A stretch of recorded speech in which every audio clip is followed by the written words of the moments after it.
Good morning students, जो online है वो एक बार बता दें ऑडिबल है या नहीं। हाँ जी, आकांक्षा, अभय, अक्षित, अक्षिता, अंजलि, अंशुल, अतर, एक बार बता दीजिए ऑडिबल है या नहीं। ओके, ऑडिबल है।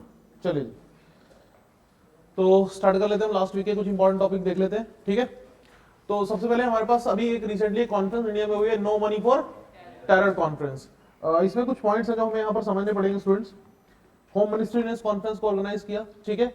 और फिर आपको पता होगा कि अमित शाह का एक बयान भी आया था, हमारे जो होम मिनिस्टर हैं, कि कभी भी टेरर को आप रिलीजन के साथ जो है लिंक करके मत देखिए। लेकिन पिछले कुछ समय में इंडिया ने टेररिज्म की वजह से बहुत कुछ लॉस फेस किया है, इकोनॉमी को बहुत ज़्यादा नुकसान हमारे पास हुआ है। और एक दूसरा हमारे पास जो इन्वेस्टमेंट को लेकर जो एक माइंडसेट होता है पूरे वर्ल्ड का, वो भी कहीं ना कहीं इम्पैक्ट होता है इस टेररिज्म की वजह से। हाँ जी, क्लियर। तो टेररिज्म के लिए हमेशा फंडिंग की रिक्वायरमेंट होती है, तो इंडिया क्या चाहता है, यहाँ पर फंडिंग ना हो, ठीक है। और इस फंडिंग को कहीं ना कहीं जो है वो ब्लॉक किया जाए। इसके लिए ऑल दो हमारे पास एक ऑर्गेनाइजेशन ऑल दो काम कर भी रही है। कौन सी ऑर्गेनाइजेशन काम करती है टेरर फाइनेंसिंग मनी लॉन्ड्रिंग को रोकने? FATF। और उसने अभी हाल ही के दिनों में एक हमारे पास डिसीजन लिया था कि पाकिस्तान को ग्रे लिस्ट से रिमूव करेंगे। और इसका इंपैक्ट कहीं ना कहीं मैंने आपको पहले ही बताया था इंडिया पे देखने को मिलेगा, और ये हम पिछले लेक्चर में पूरा डिस्कस कर चुके थे। और मैंने आपको बैकग्राउंड में बताया था कि यूएस के साथ उसका कहीं ना कहीं अलाइनमेंट चल रहा है, और यूएस ने ही उसको FATF की ग्रे लिस्ट से बाहर निकलवाने में हेल्प की है। हाँ जी, क्लियर। तो इस सब के बीच में हमारे पास अभी इंडिया में कॉन्फ्रेंस हुई है जो कहीं ना कहीं टेरर फाइनेंसिंग को रोकने के लिए बात कर रही है, ठीक है। नो मनी फॉर, नाम से पता चल रहा है no money for terror conference, ठीक है। कहां पर हुई है? न्यू दिल्ली में हुई है। और यहां पर कई सारी बातें जो है इसमें खास की गई हैं कि भाई कभी भी आप जो है टेरर फाइनेंसिंग को ना होने दें, और उसी से रिलेटेड आज के इस टॉपिक में हम बात करेंगे। चलिए स्टार्ट कर लेते हैं, ठीक है। तो इस कॉन्फ्रेंस की अगर मैं बात करूं तो ये क्या पहली बार कॉन्फ्रेंस हो रही है? ऐसी तो नहीं, ये तीसरी कॉन्फ्रेंस है। हाँ जी, ये हमारे पास तीसरी श्रृंखला है इसकी। तो इससे पहले दो कॉन्फ्रेंस जो हो चुकी हैं, अगर हम बात करें, पहली कॉन्फ्रेंस पेरिस में हुई थी, ठीक है, और दूसरी कॉन्फ्रेंस हुई थी मेलबर्न में, ठीक है। फिर कोविड के चलते और कई सारे रीजन की वजह से ये कॉन्फ्रेंस नहीं हुई। अब फाइनली 2022 में कॉन्फ्रेंस न्यू दिल्ली में हुई है। आपको पता होगा कि पेरिस हमारे पास वैसे भी इंपॉर्टेंट है, क्योंकि यहीं पर आपको देखने को मिलेगा FATF का हेडक्वार्टर। याद आया कुछ? FATF का हेडक्वार्टर जो है, FATF वर्ल्ड की सबसे बड़ी ऑर्गेनाइजेशन है जो मनी लॉन्ड्रिंग को रोकने के लिए काम करती है। हाँ जी, क्लियर। तो इसका हेडक्वार्टर भी आपको कहां देखने को मिलेगा? हेडक्वार्टर आपको देखने को मिलेगा पेरिस, फ्रांस में, ठीक है। अब फोकस एरिया क्या रहा है इसमें, मतलब कि जो हमारी ये मीटिंग हुई है रिसेंटली, जो रिसेंट वाली 2022 वाली, तो global trends in terrorism and terrorist financing, use of formal and informal channels for funds, emerging technologies and terrorist financing. अब ये बहुत इंपॉर्टेंट है, जो आपने ये चीज समझनी है, emerging technologies and terror financing, ठीक है। इसमें हमारे पास एक चीज समझिए, यहां पर जो मेन इंपॉर्टेंट चीज बात की गई है वो क्या कहा गया है कि जो डिजिटल करेंसीज है, डिजिटल करेंसीज का और सोशल मीडिया का बहुत बड़े लेवल पर इस्तेमाल हो रहा है टेरर फाइनेंसिंग के लिए। ये बहुत महत्वपूर्ण बात की गई है यहाँ पे कि डिजिटल करेंसी जो है, अभी तक आपको पता है कि डिजिटल करेंसी को लेकर इंडिया में कोई अभी तक जो है, पहले तो हमने डिजिटल करेंसी को बैन ही किया हुआ था। अब डिजिटल करेंसी जो लास्ट बजट आया उसमें हमने क्या क्या कहा, डिजिटल एसेट के ऊपर टैक्सेशन होगी। पता है या नहीं पता आप लोगों को? बहुत समय तक तो इंडिया में क्या चल रहा था कि डिजिटल करेंसी जो थी वो बैन ही थी। अब यहां पर सरकार ने क्या कहा है कि हमारे पास क्या होगा कि अगर आप डिजिटल ट्रांजेक्शन करते हैं तो उसके ऊपर आपसे बकायदा टैक्स लिया जाएगा। और अभी आपको पता होगा central bank based digital currency जो है वो इंट्रोड्यूस होने वाली है भारत में। पूरे हमारे पास अभी पूरे भारत में एक central bank based digital currency होगी, तो आपको ये कागज वाले नोट रखने की जरूरत नहीं होगी। तो मैं कह सकता हूं कि आज से 20-30 साल बाद हो सकता है कि ये जो पेपर करेंसी है वो एलिमिनेट ही हो जाए। There is a strong possibility कि 30-40 ईयर्स बाद कोई पेपर करेंसी यूज करता हुआ दिखाई ही ना दे, हमारे पास डिजिटल ही सारा कुछ सिस्टम चल रहा हो। क्योंकि अगर आप मान लो आज से 10 साल पहले चले जाओ, 10 साल पहले चले जाओ, तो आप सोच भी नहीं सकते थे कि डिजिटल करेंसी डेली 5-5, 10-10 रुपए की ट्रांजेक्शन भी आप इसके थ्रू कर पाओगे। लेकिन अब वो पॉसिबल है या नहीं है? ठीक है, वो पॉसिबल है हमारे पास। तो यहां पर एक इंपॉर्टेंट चीज जो कही गई है कि हमारे पास डिजिटल करेंसीज को कहीं ना कहीं कंट्रोल करना एक बहुत बड़ा सरकार के लिए चैलेंज है। तो अब ये एक बहुत बड़े लेवल पर डिमांड उठ रही है कि डिजिटल करेंसीज को रेगुलेट करने के लिए अंतरराष्ट्रीय लेवल पर कोई संस्था काम करे। ये बहुत महत्वपूर्ण मुद्दा इस पूरी मीटिंग में उठाया गया है। तो हमें हो सकता है कि फ्यूचर में, क्योंकि ये जो डिजिटल करेंसीज होती हैं इनके ऊपर कोई प्रॉपर वॉचडॉग नहीं है, क्योंकि जो बैंकिंग सिस्टम के थ्रू जो पैसा हमारे पास सर्कुलेट होता है उसमें किसका यूज होता है? बैंकिंग मैकेनिज्म में के थ्रू जो पैसा चैनलाइज होता है उसमें किसका यूज होता है? स्विफ्ट का। भूल गए? अभी मैं बात भी करूंगा थोड़ी देर, अभी रुको, पहले एक हम तीसरा पॉइंट देख लेते हैं। तो हमारे पास 75 देशों के रिप्रेजेंटेटिव्स ने यहाँ पर पार्टिसिपेट किया, ठीक है। 75 कंट्रीज और इंटरनेशनल बॉडीज ने पार्टिसिपेट किया। पाकिस्तान को इन्विटेशन नहीं दिया गया था, क्योंकि आपको पता है कि पाकिस्तान को बुलाकर क्या फायदा। ये तो वही वाली बात है कि टेररिस्ट को बुलाकर बात कर रहे हैं कि टेररिस्ट फंडिंग रोकनी है, ठीक है। अब चाइना को हमने इन्विटेशन जरूर दिया था, चाइना ने इसका कोई रिस्पॉन्स नहीं दिया और ना पार्टिसिपेट किया। अच्छा है, नहीं दिया। अब हम कल को ये मुद्दा उठाएंगे, क्योंकि तुम्हें पता है यूनाइटेड नेशन सिक्योरिटी काउंसिल वाला एक टॉपिक मैंने तुम्हें कराया था कि पाकिस्तान हर बार ब्लॉकेड लगा लेता है, याद है कि पाकिस्तान हर बार ब्लॉकेड लगा लेता है। याद है कि मैंने बताया था कि कभी भी हम किसी को इंटरनेशनल टेररिस्ट डिक्लेयर करने की कोशिश करते हैं तो सिक्योरिटी काउंसिल में चाइना अपनी वीटो पावर का यूज करके उसको ब्लॉकेड लगा देता है। तो हम इस मुद्दे को आने वाले टाइम में डेफिनेटली उठाने वाले हैं। और वहां पर भी मैंने तुम्हें एक चीज समझाई थी कि हम चाहते हैं बार बार रेजोल्यूशन क्यों रखते हैं जब हमें पता है कि चाइना ने ब्लॉकेड करना है। याद आया तुम्हें कुछ? मैंने तुम्हें एक चीज समझाई थी कि जब सिक्योरिटी काउंसिल में हम किसी को ग्लोबल टेररिस्ट डिक्लेयर करवाने जाते हैं तो चाइना हर बार होने नहीं देता। लेकिन फिर इंडिया वाले के डिप्लोमेट बेवकूफ है जो हर बार हर महीने 2 महीने बाद कोई नया टेररिस्ट का नाम लेकर वहां खड़े हो जाते हैं। इंडियन गवर्नमेंट चाहती है कि चाइना बार बार क्या करे, ब्लॉकेड लगाए। कल को हम अंतरराष्ट्रीय मुद्दे पे अंतरराष्ट्रीय लेवल पर जाकर कह तो सके कि हमने तो 10-12 लोगों को टेररिस्ट डिक्लेयर करवाने की कोशिश की, हर बार चाइना रोक देता है। बताओ क्या करें? इनमें से कल को किसी भी टेररिस्ट का किसी बड़े एक्टिविटी के साथ नाम जुड़ गया, हमारे पास एक सॉलिड पॉइंट होगा कि हमने तो यूएन में बात कही थी, हमारी बात किसी ने सुनी नहीं। तो हर चीज के पीछे यहां कोई ना कोई एजेंडा चलता है। अब टेररिस्ट फाइनेंसिंग में हमारे पास एक बात देखिए पहले तो कि फंड्स की रिक्वायरमेंट होती क्यों है। देखो ये भी पता होना चाहिए आपको, फंड्स की रिक्वायरमेंट हमारे पास एक तो मिलिटेंट आइडियोलॉजी को प्रमोट करने के लिए, लोगों को मिलिटेंट बनाने के लिए। तो पता ना आईएसआईएस वाले पूरे वर्ल्ड से रिक्रूटमेंट करते हैं। पहले तो वो प्रमोशन करते हैं अपनी आइडियोलॉजी की कि भाई हम जो कह रहे हैं, हम जो सोच रहे हैं वो बिल्कुल सही है, हम जो कह रहे हैं, हम जो सोच रहे हैं वो बिल्कुल सही है, ठीक है। जैसे ISIS Islamic state of Iraq and Syria, इसकी आइडियोलॉजी में एक सबसे बड़ी चीज क्या है कि हम फिर से खलीफ रूल वापस लेकर आएंगे, खलीफा का सिस्टम फिर से रीइंस्टेट करेंगे। तो उसके लिए लोगों को आइडियोलॉजी वो क्या करते हैं, ब्रेन वॉश करते हैं। उसके लिए पैसा चाहिए या नहीं चाहिए? उसके बाद हमारे पास ये जो हमारे पास ऑपरेटिव्स हैं, इनकी फैमिली को पैसा देना पड़ता है कि तुम शहीद हो जाओ, तुम्हारी फैमिली को पैसा मिलेगा। फिर उसके बाद इनके ट्रैवल ट्रोल पे भी पैसा लगता है, नए मेंबर्स को ट्रेनिंग देने पे भी खर्चा आता है, इनके डॉक्यूमेंट्स बनाने पड़ते हैं, ब्राइब्स देनी पड़ती है, ऑफिसर्स को रिश्वत देनी पड़ती है बॉर्डर क्रॉस कराने के लिए। इसके अलावा नए वेपन्स इनको चाहिए होते हैं, तो इसलिए फंड्स की रिक्वायरमेंट होती है। अब क्वेश्चन उठता है फंड आता कैसे टेररिस्ट के पास? हाँ जी, ये इंपॉर्टेंट है और इसी को रोकने के लिए कहीं ना कहीं ये कॉन्फ्रेंस जो की गई थी, तो इनका आपको थोड़ा सा पता होना चाहिए। जो मेजर टेररिस्ट फंड जो फाइनेंसिंग है वो हमारे पास इसके थ्रू हो रही है अभी चार तरह से।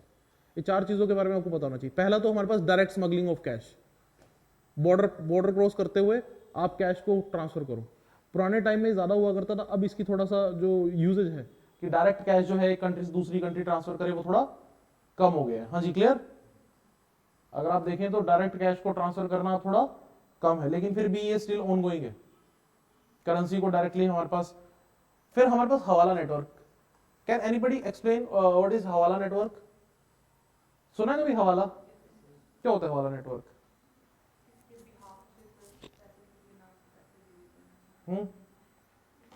हवाला क्या होता है? देखो, हवाला का इस्तेमाल रेमिटेंसेस के थ्रू किया जाता है। ये समझ लो हवाला का इस्तेमाल कैसे होता है, रेमिटेंसेस के थ्रू।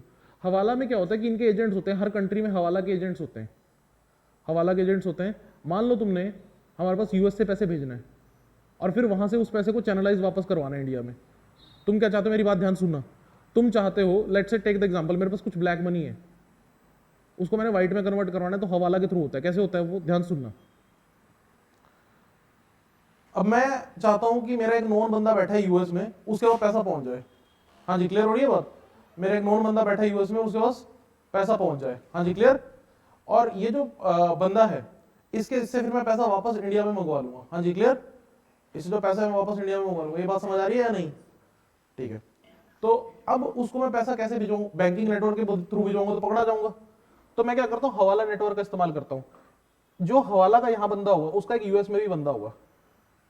अब देखो मेरी बात ध्यान सुनना, कंसेप्ट ध्यान से सुनना। लेट्स से मिस्टर एक्स बैठा है यूएसए में और एक है मिस्टर वाई, ये भी दोनों हवाला के एजेंट है। ये इंडिया में बैठे हैं, ये यूएसए में बैठे हैं, ठीक है। अब मुझे यूएस से पैसा भिजवाना है, पैसा इंडिया से यूएस भिजवाना है। तो मिस्टर एक्स क्या करेगा? इसने पहले बंदे ढूंढ के रखे होंगे जो अपने घरों में पैसा भेजते हैं, रेमिटेंसेस भेजते हैं ना घरों में, जिन्होंने एक नंबर में पैसा भेजना है, जिनको पैसा भेजना ही भेजना है घर पे, तो बंदे ढूंढ के रखेंगे। लेट्स से जेड है, मिस्टर जेड है, तो ये कहेगा हाँ जी। अब मान लो लेट्स से यहां पर है मिस्टर डब्ल्यू, ये डब्ल्यू चाहता है कि यूएस से हमारे पास हवाला के थ्रू यूएसए से पैसा वापस मंगवाना है। तो पहले क्या होगा कि ये बोलेगा कि पैसा कहां भिजवाना है, यूएसए वाले एजेंट से कांटेक्ट करेगा, इतना पैसा आने वाला है।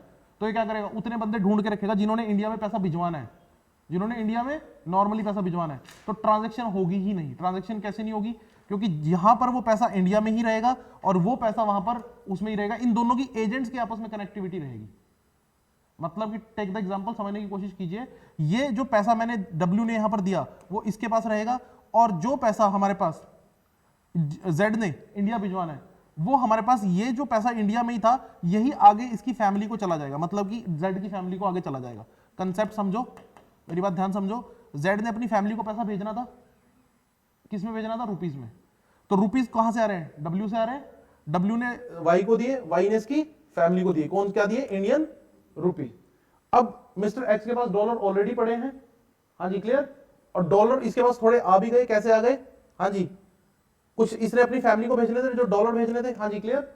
अब ये जो डॉलर यहां पर आए हैं, मतलब एक्चुअली ट्रांजैक्शन इस तरह से चलती है, मेरी बात ध्यान से समझने की कोशिश करना। ट्रांजैक्शन इस तरह से चलती है कि फिजिकली मूवमेंट नहीं होती कैश की, ये अपने आप में एक्चुअली क्या करेंगे, जेड और वाई, एक्स, जेड और एक्स आपस में ट्रांजैक्शंस की सेटलमेंट करते रहेंगे, वहीं पर बैठे बैठे हिसाब किताब घुमाते रहेंगे, करेंसी को विद इन द कंट्री घुमाते रहेंगे। मतलब डॉलर यहां पर घूमेगा, रुपए यहां पे घूमेगा, और इसके थ्रू जो ट्रांजैक्शंस है वो हो जाएंगे। ये इस तरह से मैकेनिज्म सेट करते हैं, लोगों को पकड़ के लाते हैं, और अल्टीमेटली क्या होता है कि फिर वो पैसा जो है वो व्हाइट मनी में कन्वर्ट कर देते हैं। ये हवाला का नेटवर्क होता है, पूरा का पूरा एक स्ट्रक्चर होता है हवाला का। बट तुम्हें कोई समझाने के लिए नहीं कहेगा, लेकिन तुम्हें याद रखना है कि हवाला में एक इंपॉर्टेंट चीज क्या होती है कि फिजिकल मूवमेंट नहीं होती मनी की, हाँ जी क्लियर। लेकिन वो मनी जो है वो दूसरी कंट्री से होकर वापस इंडिया आ जाता है, वो चैनल मैकेनिज्म में हमारे पास उसको घुमा देते हैं ये। तो हवाला नेटवर्क, बैंकिंग नेटवर्क में स्विफ्ट का इस्तेमाल होता है। अगर आपने यूएस में पैसा ट्रांसफर करना है, कनाडा करना है, ऑस्ट्रेलिया करना है, तो बैंक का यूज होगा। और बैंक जो है वो किसका यूज करते हैं, स्विफ्ट का। स्विफ्ट क्या है, society for world wide interbank financial telecom. मेरी बात ध्यान सुनिएगा, society for world wide interbank financial telecom. ये कहां से ऑपरेट होता है, ब्रसेल्स बेल्जियम से। ये सिक्योर नेटवर्क है जिसके थ्रू इंटरनेशनल लेवल पर बैंकिंग सिस्टम के थ्रू मनी ट्रांसफर होता है, हाँ जी क्लियर। अभी रशिया को इससे स्विफ्ट से एक्सपेल किया गया था कुछ समय पहले, ये भी याद रखिएगा। तो अगर आप जब भी बैंकों के थ्रू मनी ट्रांसफर करते हो तो उसमें किसका इस्तेमाल होता है, स्विफ्ट का इस्तेमाल होता है। फिर ब्लॉकचेन और क्रिप्टो करेंसी, ये आजकल सबसे ज्यादा थ्रेट बन गया। जैसा कि मैंने आपको बताया कि जो ब्लॉकचेन है और जो क्रिप्टो करेंसीज है वो एक बहुत बड़ा थ्रेट बन गया कि उस पर मॉनिटरिंग करना इम्पॉसिबल है, क्योंकि विद इन द सिस्टम जो है वो डिजिटल करेंसीज की ट्रांजैक्शन होती है और इस सिस्टम पर किसी का कंट्रोल नहीं है। तुम्हें क्या पता बिटकॉइन किसने भेजे, किसको भेजे, हाँ जी क्लियर हो रही है बात। बिटकॉइन किसने भेजे, किसको, पाकिस्तानी बैठे बैठे किसी इंडियन को यहाँ मैनिपुलेट करें, उसका सिस्टम पे अकाउंट बनाए, उसके अकाउंट में बिटकॉइंस भेज दें। वो इंडियन जो है किसी को भी इंडिया में बिटकॉइन बेचेगा, उससे कैश ले लेगा। तो मनी अब तो ट्रांसफर करना इंडिया में और आसान है, जो कि पहले पॉसिबल नहीं था। ये डिजिटल करेंसीज के ऊपर कंट्रोल और रेगुलेशन ना होना एक बहुत बड़ा रीजन है। तुम्हें पता है कि बिटकॉइन जो सबसे बड़ी डिजिटल करेंसी है वो हमारे पास इस्तेमाल क्यों इतना ज्यादा होने लगा, क्यों हिट हुआ, क्योंकि उसका जो स्टार्टिंग में यूज हुआ था वो ड्रग्स और इलीगल आर्म्स के लिए हुआ था, क्योंकि ट्रेस करना इंपॉसिबल था कि बायर कौन है और सेलर कौन है। आपको पता नहीं आप किसको पैसे दे रहे हो, आपको सिर्फ एक आईडी मिलेगी, आपने उस आईडी पे कॉइन्स ट्रांसफर कर देने हैं। किसने करे, यू नेवर नो, कोई एड्रेस थोड़ी है। बैंक अकाउंट में तो पूरा एड्रेस आता है कि किसने पैसा ट्रांसफर किया है, हाँ जी क्लियर। डिजिटल करेंसी में क्या, तुम किसी को जानते नहीं पहचानते नहीं, तुमने एक आईडी देनी है, उस आईडी पे अकाउंट पे पैसे ट्रांसफर हो जाएंगे। यू नेवर नो किससे पैसे आए हैं, किसको गए हैं, और फिर आगे वो किसको जाएंगे ये भी नहीं पता, हाँ जी क्लियर। क्योंकि इसको कंट्रोल करने के लिए कोई सेंट्रल रेगुलेटरी अथॉरिटी नहीं होती डिजिटल करेंसी। तो ये अभी सरदर्द बना हुआ है इस पूरे हमारे पास कॉन्फ्रेंस में, इसी के ऊपर बात की गई। और मुझे लगता है कि जल्दी ही कुछ सालों के अंदर आपको कोई एक प्लानिंग सिस्टम देखने को मिलेगा जो इस डिजिटल करेंसीज को कंट्रोल करेगा, हाँ जी क्लियर। आजकल डिजिटल करेंसीज के अलावा एक और चीज भी चलती है, एनएफटी। ये क्या होता है, सुना है कुछ, नॉन फंजिबल टोकन्स, हाँ जी क्लियर, नॉन फंजिबल टोकन्स। ये भी याद रखना आजकल क्या है। और नॉन फंजिबल टोकन्स में हमारे पास कई सारे डिजिटल एसेट्स भी आते हैं, जो तुम ये कार्टून वगैरह कैरेक्टर्स जो है ना, और कुछ जैसे हमारे पास डिजिटल पिक्चर्स कह लो, इनके कॉपीराइट्स मिलने लगे हैं नेट के ऊपर, इंटरनेट में। तो इनके अगर यूजेज करना हो तो आपको ओनर से परमिशन लेनी पड़ेगी।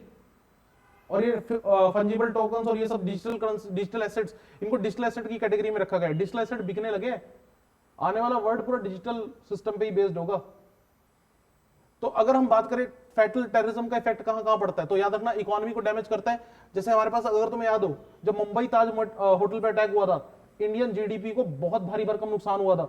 कई सालों तक इंडिया की इमेज सुधर नहीं पाई थी।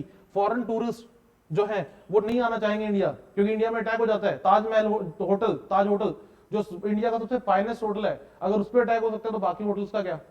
बाकी होटल में तो इतनी सिक्योरिटी भी नहीं होती।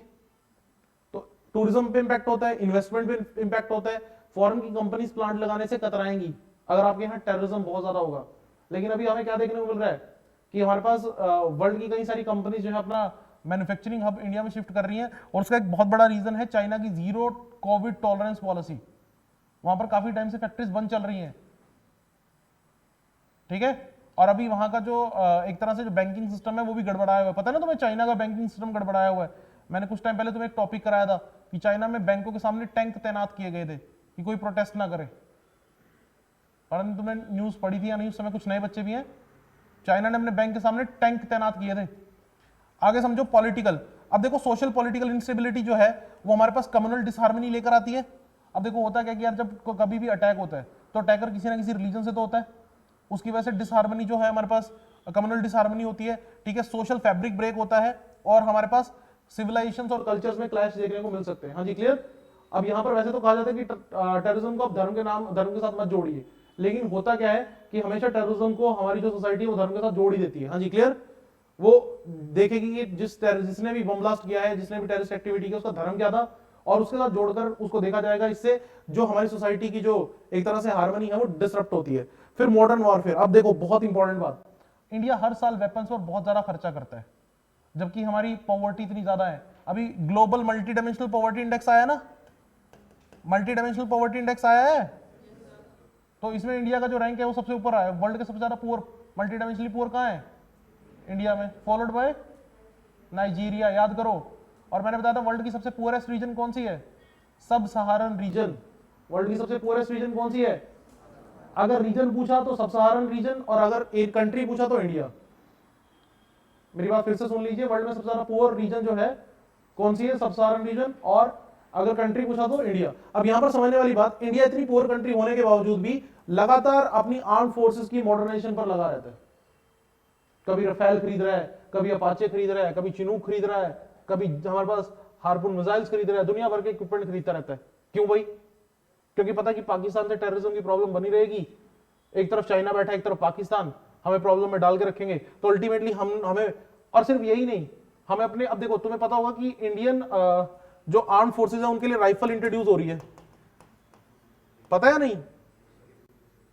अभी सारी आर्म फोर्सेज की राइफल रिप्लेस होंगी AK-203। ये नई राइफल मिलेगी जितनी भी आर्म फोर्सेज है। कहां बनेगी? अमेठी में, रशिया के साथ जॉइंट वेंचर में बन रही है। हाँ जी, क्लियर। सारी आर्म फोर्सेज को ये नई राइफल दी जाएगी। खर्चा होगा या नहीं होगा? या फ्री में बन जाएगी राइफल? खर्चा होगा।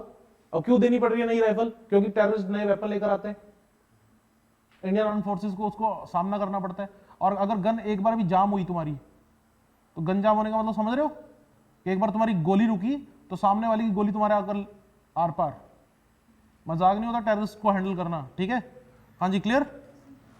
अब यहां पर हम बात करें डिस्प्लेसमेंट एंड माइग्रेशन, तो टेररिस्ट एक्टिविटी की वजह से बहुत सारे लोगों को माइग्रेट करना पड़ता है, जैसे सीरिया, इराक, अफ्रीका। अफ्रीका में भी तुमने नाम सुना बोको हरम का? Have you ever heard about Boko हरम? अभी कुछ टाइम पहले उन्होंने 20 लेडीज को मार दिया, ये क्या बोलकर कि विचेस है, टेररिस्ट ग्रुप है बोको हरम नाम से, ठीक है। ये बोलकर कि 20 औरतें जो है चुड़ैल है, मार दिया। बताओ जी क्या करे दुनिया का इसका? तो टेररिस्ट एक्टिविटीज यहां पर जो चलती हैं, देखो अल्टीमेट ऑब्जेक्टिव जो है वो सोसाइटी में इनको अपने खुद के एजेंडाज होते हैं, लेकिन उसके लिए पैसा चाहिए होता है। तो बेसिकली अगर आप फंडिंग को कट कर देंगे तो टेक्निकली आप टेररिज्म को खत्म कर देंगे। बात इतनी है, और ये बात आपने समझ लेनी है कि हर ऑर्गेनाइजेशन को चलाने के लिए, हर स्ट्रक्चर को चलाने के लिए पैसे की जरूरत होती है। और अगर आप कहीं से भी फंडिंग कट कर पाए, बिल्कुल फंडिंग आपने खत्म कर दी या फंडिंग पे आपने रोक लगा दी, तो अल्टीमेटली टेररिस्ट एक्टिविटी भी ऑटोमेटिकली खत्म हो जाएगी। हाँ जी, क्लियर। एक टेररिस्ट है, उसको पता है कि उसके घर वाले भूखे मर जाएंगे, वो टेररिस्ट कैंप में कैसे चला जाएगा?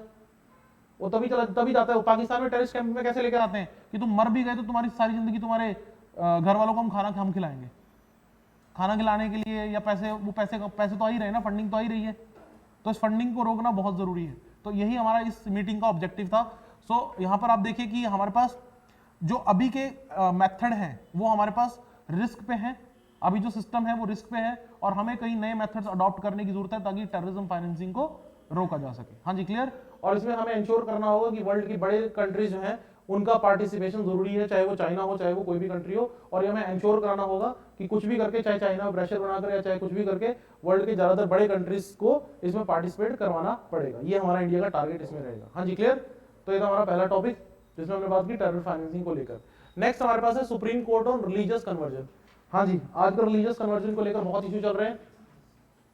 तुम्हारे हिमाचल में भी कुछ टाइम पहले लॉ पास हुआ या नहीं, रिलीजियस कन्वर्जन को लेकर लॉ पास हुआ या नहीं? तो ये तुम्हारे लिए वैसे भी इंपॉर्टेंट हो गया टॉपिक।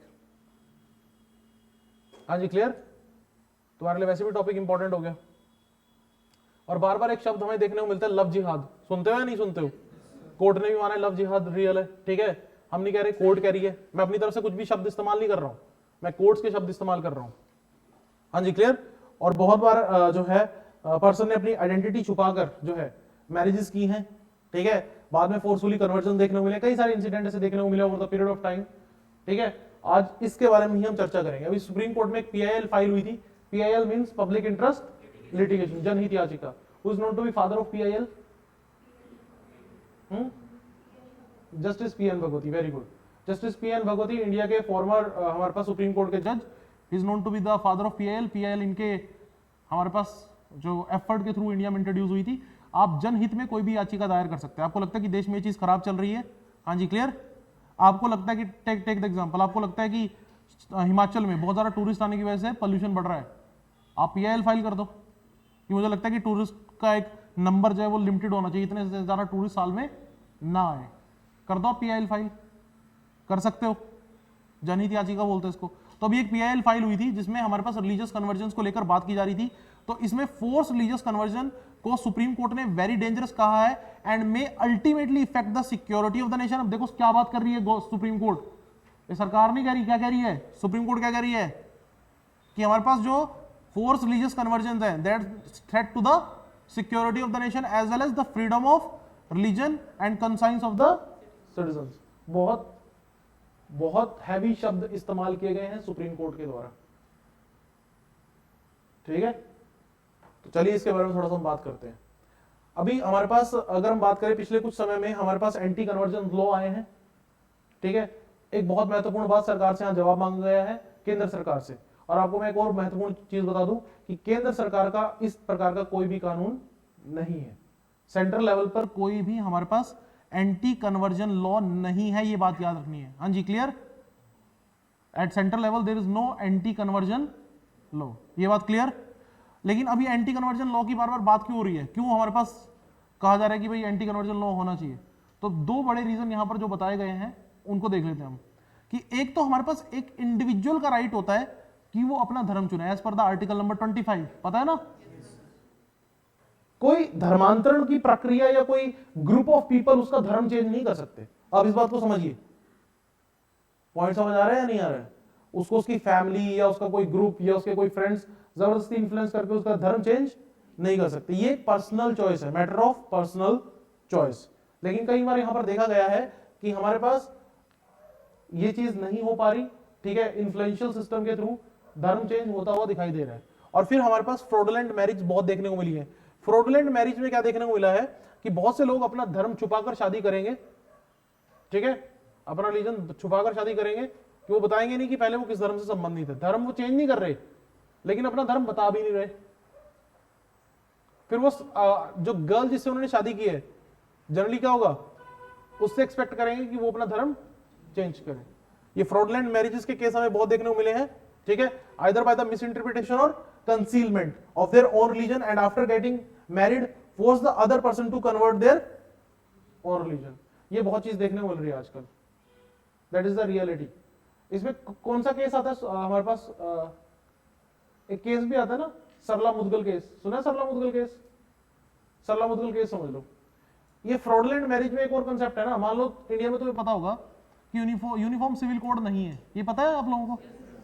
इंडिया में यूनिफॉर्म सिविल कोड नहीं है, तो उसका मतलब मुस्लिम्स को मल्टीपल मैरिज अलाउड है, 3 मैरिज कर सकते हैं।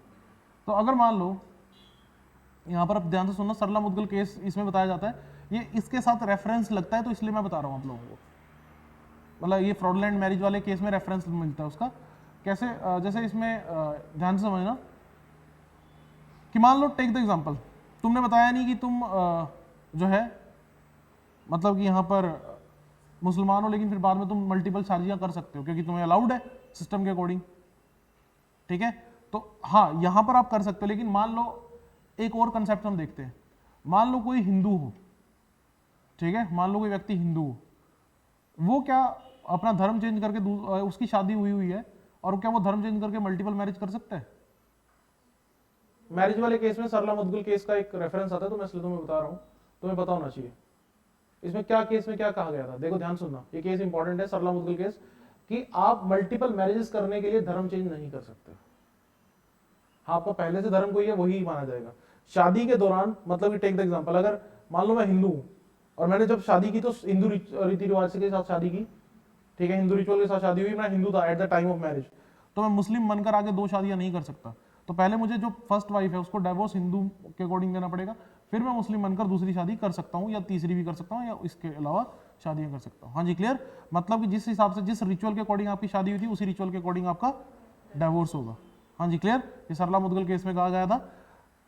फ्रॉडलेंट मैरिजेस की जो प्रॉब्लम है वो बहुत ज्यादा बढ़ती हुई दिखाई दे रही है, तो इसी के चलते एंटी कन्वर्जन लॉ देने की बात की जा रही है। स्पेशली यूपी जैसे स्टेट में ऐसे बहुत सारे केसेस हमें पिछले कुछ टाइम में देखने को मिले हैं। हाँ जी, क्लियर?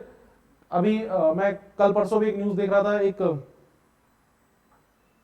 एक गर्ल के साथ यही केस था कि उसको बताया गया था कि वो सिख है, शादी के टाइम पे जो बॉय है, वो ग्रूम है, जो वो सिख है, लेकिन बाद में पता चला कि वो मुस्लिम है, और उसकी फैमिली ने कहा कि हम तुम्हारे हाथ से पानी भी नहीं पिएंगे जब तक तुम धर्म नहीं चेंज करोगे, ठीक है? और टैटू ऑन हर हैंड, ओम का टैटू बना हुआ था जिसको उन्होंने जला दिया, देयर इज अ न्यूज, ठीक है? फिर मतलब हाथ को जला दिया, तो उसने फिर पुलिस कंप्लेंट किया and sort of case is ongoing. तो वहां पर ये फोर्सफुल कन्वर्जन का, उसका नाम भी चेंज करवा दिया था उन्होंने पेपर्स में, फोर्सफुली नाम भी चेंज करवा के कोई मुस्लिम नेम रखवा दिया था। तो that is the concept of fraudulent marriage. तो ये पिछले कुछ टाइम में देखने को मिल रहा है, तो तुम्हें ये चीज याद रखनी पड़ेगी। अब एंटी कन्वर्जन लॉ की अगर हम बात करें, एंटी कन्वर्जन लॉ का जो कंसेप्ट है वो कब शुरू हुआ था हमारे पास? ये ब्रिटिश इरा में शुरू हो गया था। यहां पर बहुत सारे हिंदू रॉयल फैमिलीज ने इंट्रोड्यूस किए थे law restricting the religious conversion during the British colonial era. लेकिन खास बात क्या है कि अभी मध्य प्रदेश, उत्तर प्रदेश और हिमाचल प्रदेश ने ऐसे रिलीजियस कन्वर्जन जो किसी के लिए सिर्फ मैरिज के साथ डील करते हैं वो इंट्रोड्यूस किए हैं। एंटी कन्वर्जन लॉ लगभग भारत की 10 स्टेट्स में एक्टिव है, लेकिन हमारे पास 3 स्टेट ऐसी हैं जिन्होंने हमारे पास कन्वर्जन लॉ स्पेशली मैरिज को लेकर बनाए हैं। हाँ जी, क्लियर? और उसमें तुम्हारा स्टेट भी शामिल है, इसलिए मैंने स्पेशली वो मेंशन की है। हाँ जी, इसमें हमारा स्टेट जो हिमाचल प्रदेश है वो शामिल है। हाँ जी, क्लियर? ये बात समझ आई? और साथ में मध्य प्रदेश और उत्तर प्रदेश। एक साथ में हमें एक इंटरेस्टिंग चीज कर्नाटक में देखने को मिली जो कि मुझे अच्छी लगी पर्सनली। कर्नाटक में क्या है कि कर्नाटक का लॉ क्या बोलता है कि ठीक है, आपने धर्म चेंज करने करो, लेकिन जब आप धर्म चेंज करने जा रहे हो उससे 2 महीने पहले आप डिस्ट्रिक्ट मजिस्ट्रेट को नोटिफाई करोगे। पॉइंट समझ आ रहा है या नहीं आ रहा है? ऐसा नहीं कि रातों रात तुम बैठे धर्म चेंज कर लिया तुमने। हाँ जी, क्लियर? अच्छा, धर्म चेंज जो इंडिया में इतना इंपॉर्टेंट मुद्दा है भी क्यों? क्योंकि हमारी हिस्ट्री में धर्म चेंज को सिर्फ फ्रीडम से जोड़ के नहीं देखा जाता, कई बार इसको प्रोटेस्ट के रूप में भी इस्तेमाल किया गया है। 2 बड़े इंसिडेंट मिलते हैं प्रोटेस्ट के रूप में इस्तेमाल करने के। जब डॉक्टर बी आर अम्बेडकर ने लाखों लोगों के साथ बुद्धिज्म, ये इट्स अ, हाँ जी, representation of protest changing your religion. एक बार फिर हमें 1982 में देखने को मिलता है सदर्न साइड में, जहां पर 180 फैमिलीज ने, जो दलित फैमिलीज थी, उन्होंने अपने आप को मुस्लिम रिलीजन में कन्वर्ट कर लिया था, मास कन्वर्जन हुई थी। तो यहां पर एक चीज और भी याद रखिएगा कि जब हम रिलीजन की बात करें तो रिलीजन में एक और एंगल भी फंस जाता है हमारे यहाँ, वो क्या? प्रोटेस्ट। अच्छा, और हमारे पास ज्यादातर जो ये कन्वर्जन होती हैं, जैसे हमारे पास कुछ कन्वर्जन अभी देखो पंजाब में भी ये इशू बना हुआ है, यहाँ पर वो क्रिश्चियनिटी को ब्लेम करते हैं, वो कहते हैं कि क्रिश्चियंस ने क्या किया, पैसे देकर कन्वर्ट कर दिया। हाँ जी, क्लियर? पैसे देकर कन्वर्ट कर दिया, वो भी हमारे पास क्या है, उसके ऊपर भी केस बनता है। हाँ जी, क्लियर हो रही है बात? आपने हमारे पास जबरदस्ती किसी को इन्फ्लुएंस करके उसका रिलीजन चेंज करने की कोशिश की। अब यहां पर एक बात ध्यान से सुनिएगा, ये जो पैसे देकर मैं कह रहा हूं या किसी तरह से ये जो रिलीजन चेंजिंग की जो बात चल रही है, ये हमारे पास जनरली किसके साथ ये चीज करते हैं?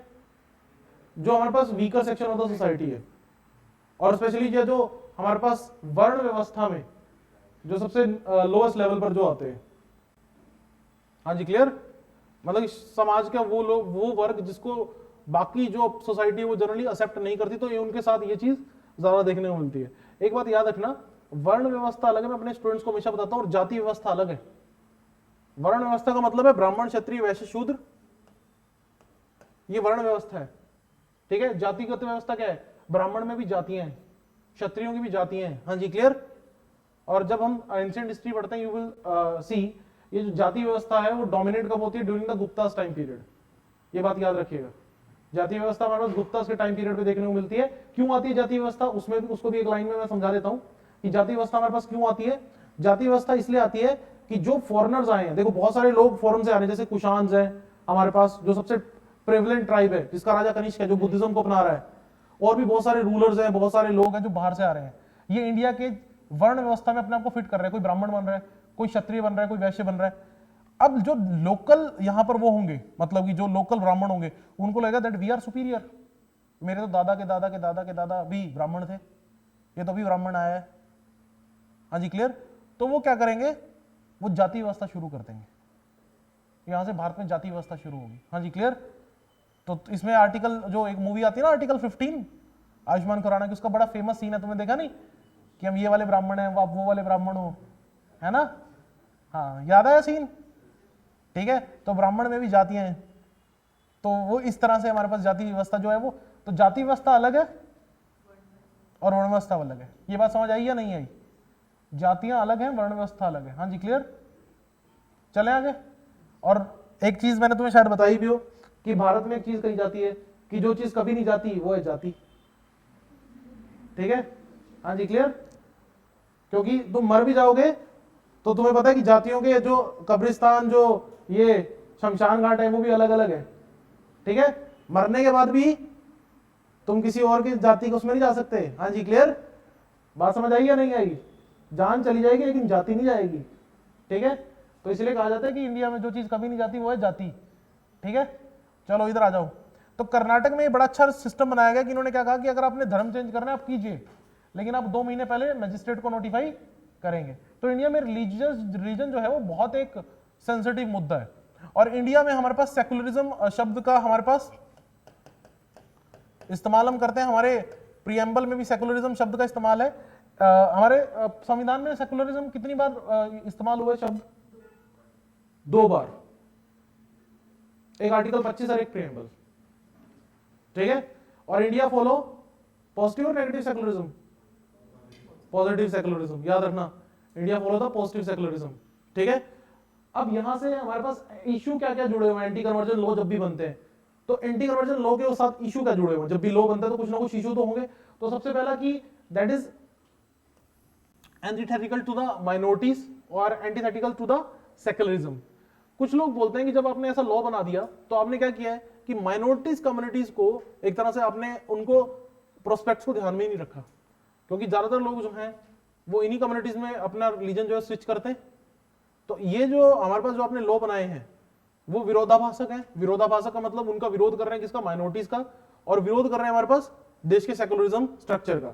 इससे एक इंटरनेशनल हमारी इंटरनेशनल लेवल पर एक इमेज बनती है जिसमें माना जाता है कि इंडियंस जो हैं वो माइनॉरिटीज के अगेंस्ट है जब हम ऐसे लॉ बनाते हैं, हाँ जी क्लियर। क्योंकि उन्हें देखो इंडियन सोसाइटी की समझ उतनी नहीं होगी, लेकिन वो लॉ जरूर पढ़ेंगे कि इंडिया में आप जो है वो एंटी रिलीजन जाकर मैरिज नहीं कर सकते, और करोगे तो कॉन्सिक्वेंसेस भुगतने पड़ सकते हैं। इंटरनेशनल मीडिया तो उसको इस तरह से प्रेजेंट करेगी। एक इंटरनेशनल लेवल पर हमारी जो सेकुलरिज्म वाली जो पहचान है उसको धक्का लगता है। दूसरा हमारे पास कहा जाता है कि ये माइनॉरिटीज के हमारे पास, ठीक है, ये एंटी कन्वर्जन लॉ जो है वो प्रोहिबिशन करते हैं conversion in to achieve the religious freedom. Broad language use करे तो prohibitive the legislation might use be the official to oppress the discrimination, it might be a discriminative और discrimination against minorities. ये 2 बड़े issues जो हैं वो देखने को मिलते हैं जब भी हम एंटी कन्वर्जन लॉ को इंट्रोड्यूस करने की बात करते हैं। ये बात याद रखना, ये तुम्हें मेंशन करना है मेंस के पेपर में अगर कुछ भी ऐसा आता है, हाँ जी डन।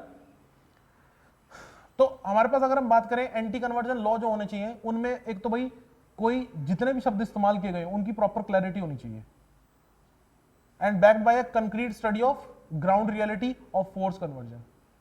एविडेंस जो है उनके ऊपर स्ट्रॉन्ग हमारे पास आर्गुमेंट होनी चाहिए, उनको स्ट्रॉन्ग लेवल पर हमारे पास डेवलप करना चाहिए। और यहां पर हाँ जी, किसी भी व्यक्ति के ऊपर अगर अपना धर्म चेंज करना चाहते हैं तो स्टेट को इतना भी पाबंदी नहीं लगानी चाहिए कि अपना धर्म ही चेंज ना कर सके। हो सकता है कोई शादी अपनी मर्जी से कर रहा हो, शादी के बाद धर्म ही चेंज करना चाहता हो, तो स्टेट को इतना भी स्ट्रिक्ट नहीं बनना चाहिए, क्योंकि नहीं तो फिर किसका वायलेशन हो जाएगा, फंडामेंटल राइट का। हाँ जी क्लियर, फंडामेंटल राइट का वायलेशन हो जाएगा। ये बात समझ आई या नहीं? तो ये अभी एक इंपॉर्टेंट इशू बना हुआ है, तो प्लीज इस इशू को समझ लीजिए। इसके ऊपर तुम्हें लिखने को मिल सकता है। इसमें तुम्हें आर्टिकल 25 का के बारे में बात करना है, तुम्हें सेकुलरिज्म स्ट्रक्चर के बारे में बात करना है जब भी अपना आंसर लिखना शुरू करोगे, और कुछ ये वाले पॉइंट्स जो अभी मैंने आपको बताए, ये वाले पॉइंट्स आपने ऐड करने हैं। एक प्रॉपर प्रेजेंटेशन देनी है और आपने लास्ट में इस आंसर को कुछ इस तरह से कंक्लूड करना है। देखो आंसर की जो स्टार्टिंग होती है और जो कंक्लूजन होता है, that is most important part. हमेशा बताता हूं, कंक्लूजन थोड़ा सही होना चाहिए तुम्हारा, ठीक है? Done, okay. नेक्स्ट टॉपिक, हाँ जी, मिशन प्रारंभ।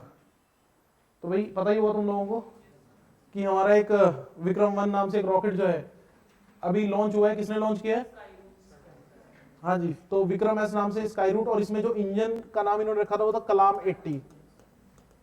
तो हमारे पास 2 इंडियन साइंटिस्ट के नाम पर जो हमारा रॉकेट है उसके नाम को इस्तेमाल किया गया, मतलब कि इसमें जो इंजन वगैरह यूज किया गया था तो उसका नाम था कलाम 80, और हमारे पास रॉकेट का नाम था विक्रम 1, ठीक है? और आपको बता दूं कि अभी 3 ये हमारे पास सीरीज इसमें डेवलप करने वाले हैं। तो the rocket has been developed by Hyderabad based Skyroot Aerospace, ठीक है? और इसको नेम इन्होंने विक्रम साराभाई के नाम पर किया, जिसको बोलते हैं father of Indian space programme. हाँ जी क्लियर, ये कुछ उन चुनिंदा लोगों में से थे जिन्होंने देश के लिए सच में बहुत काम किया, ठीक है? और इनकी विक्रम साराभाई की ना डेथ अभी तक मतलब कि माना जाता है कि वो शक के घेरे में है, तो उसके लिए भी माना जाता है कि CIA रिस्पॉन्सिबल है। हाँ जी क्लियर, जो इंडिया के टॉप लेवल के साइंटिस्ट थे, चाहे विक्रम साराभाई हो, चाहे तुम्हारे डॉक्टर होमी जहांगीर बाबा हो, कहा जाता है इन सबकी डेथ के लिए CIA रिस्पॉन्सिबल है। और तुम अगर रिपोर्ट पढ़ोगे ना, तुम रिपोर्ट पढ़ोगे कि पिछले कुछ समय में इंडिया के बहुत सारे टॉप साइंटिस्ट, स्पेशली जो न्यूक्लियर प्रोग्राम और स्पेस प्रोग्राम से रिलेटेड थे, वो गायब हो गए हैं। किसी ने सुसाइड कर ली है, किसी की सड़क के पास सुबह वॉक करने गया तो डेड बॉडी मिली है। इस तरह से बहुत सारे इंसिडेंट देखने को मिलते हैं। इनकी कोई सिक्योरिटी भी नहीं होती खास, जो इंडिया के टॉप लेवल के साइंटिस्ट हैं। एक और इंटरेस्टिंग चीज बताता हूँ मैं, अभी पीछे 1-2 साल पहले क्या हुआ था कि इंडिया के एक टॉप लेवल साइंटिस्ट ने ये डिक्लेरेशन, उसने एक रिटायर होने के बाद एक इंटरव्यू दिया था, उसने क्या कहा था कि मुझे इसरो के हेडक्वार्टर के अंदर ही जहर देकर मारने की कोशिश की गई थी। हाँ जी क्लियर, ठीक है, जहर देकर मारने की कोशिश की गई थी। मेरे खाने में आर्सेनिक मिलाया गया था। आर्सेनिक स्लो पॉइजन होता है, साइनाइड तो ऑन द स्पॉट किल कर देता है। साइनाइड तो जीप पे रखते ही बंदा खत्म है। साइनाइड का तो यह कि साइनाइड तो तुमने जीप पे रखा, टेस्ट भी नहीं बता पाओगे, इतना भी टाइम नहीं मिलेगा। आज तक टेस्ट नहीं पता चला कि साइनाइड का टेस्ट कैसा है, क्योंकि जब जीप पे बंदा रखता है तो इतने में काम हो लेता है उसका, ठीक है? आर्सेनिक जो स्लो पॉइजन है, वो डिटेक्ट नहीं होता बॉडी में। अगर बहुत सही क्वांटिटी में उसको दोगे ना, बिल्कुल माप तोल के दोगे, तो वो बॉडी में जब पोस्टमार्टम होगा तो डिटेक्ट भी नहीं होगा। तो साइंटिस्ट ने बताया था कि ये चीज चलती है। और उसने ये भी बताया कि मुझे यूएसए से ऑफर किया गया था मेरी फैमिली को और मुझे कि PR ले लो, सिटीजनशिप ले लो, और जितनी सैलरी चाहिए वो ले लो, यूएस से शिफ्ट हो जाओ। तो ऐसा बहुत बहुत बार होता है, ठीक है? तो लेकिन हमारे पास विक्रम साराभाई चुनिंदा साइंटिस्टों में थे जिन्होंने देश के लिए काम किया, तो इनको इसीलिए father of Indian space programme भी कहा जाता है। तो अभी जो विक्रम एस रॉकेट बना है वो इन्हीं के नाम पर बना है, जो सिंगल स्टेज, अब ये याद रखना, single stage sub orbital launch vehicle है, ये शब्द याद रखना। हाँ जी क्लियर, सिंगल स्टेज, क्योंकि इसमें मल्टीपल स्टेज होती है। हाँ जी क्लियर, सिंगल स्टेज भी होती है, मल्टीपल। ये सिंगल स्टेज रॉकेट था जो भी लॉन्च हुआ है। और हम सामना किसका करना चाहते हैं? Sky root. बेसिकली देखो, अगर हम बात करें इस समय प्राइवेट स्पेस प्लेयर्स जो हैं, उनमें 2 कंपनीज बहुत टॉप लेवल पर पहुंच चुकी हैं। एक तो स्पेस एक्स, जो एलन मस्क की कंपनी है। हाँ जी, क्या खास बात है? अभी हाल ही में न्यूज में थी, पिछले हफ्ते स्पेस एक्स, पूछ रहा हूं न्यूज में थी, इसने वर्ल्ड का सबसे हैवीएस्ट रॉकेट लॉन्च किया था, फाल्कन हैवी। एक तो फाल्कन 9 है इनका, अभी इन्होंने लॉन्च किया था फाल्कन हैवी, जो वर्ल्ड का सबसे हैवीएस्ट लिफ्ट रॉकेट था, मतलब सबसे ज्यादा वेट उठा सकने वाला रॉकेट जो अब तक बना है, अभी लॉन्च किया उन्होंने पिछले हफ्ते स्पेसएक्स ने, फाल्कन हैवी। डन, बहुत आगे निकल चुका स्पेसएक्स। और दूसरा जेफ बेजोस की कंपनी है ब्लू ओरिजिन। हाँ जी क्लियर, दो कंपनी इस समय पूरे वर्ल्ड को डोमिनेट कर रही है जो प्राइवेट कंपनीज है, और दोनों वर्ल्ड के सबसे रिचेस्ट पर्सन की कंपनियां हैं, फंडिंग की कोई कमी नहीं है। एक है ब्लू ओरिजिन और दूसरा कौन सी है, स्पेसएक्स। अच्छा, ये स्काई रूट वाले काम क्यों कर रहे हैं, मतलब कि इस पे काम क्यों कर रहे हैं? हाँ जी, क्या कह रहे हो?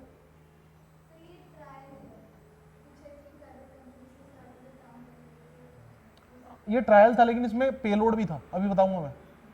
ट्रायल है, बिल्कुल ट्रायल है। ये तो अभी हैवी लिफ्ट रॉकेट तो इन्होंने अभी बनाने हैं, ये तो पहला रॉकेट था जो इन्होंने टेस्ट, मतलब ऑलमोस्ट टेस्ट किया था, लेकिन इसमें जो था इसमें पेलोड था, खाली नहीं था, ये पेलोड था। ठीक है, पेलोड का मतलब होता है जिसको भेजना होता है, पेलोड था इसमें। फाउंडर कौन है?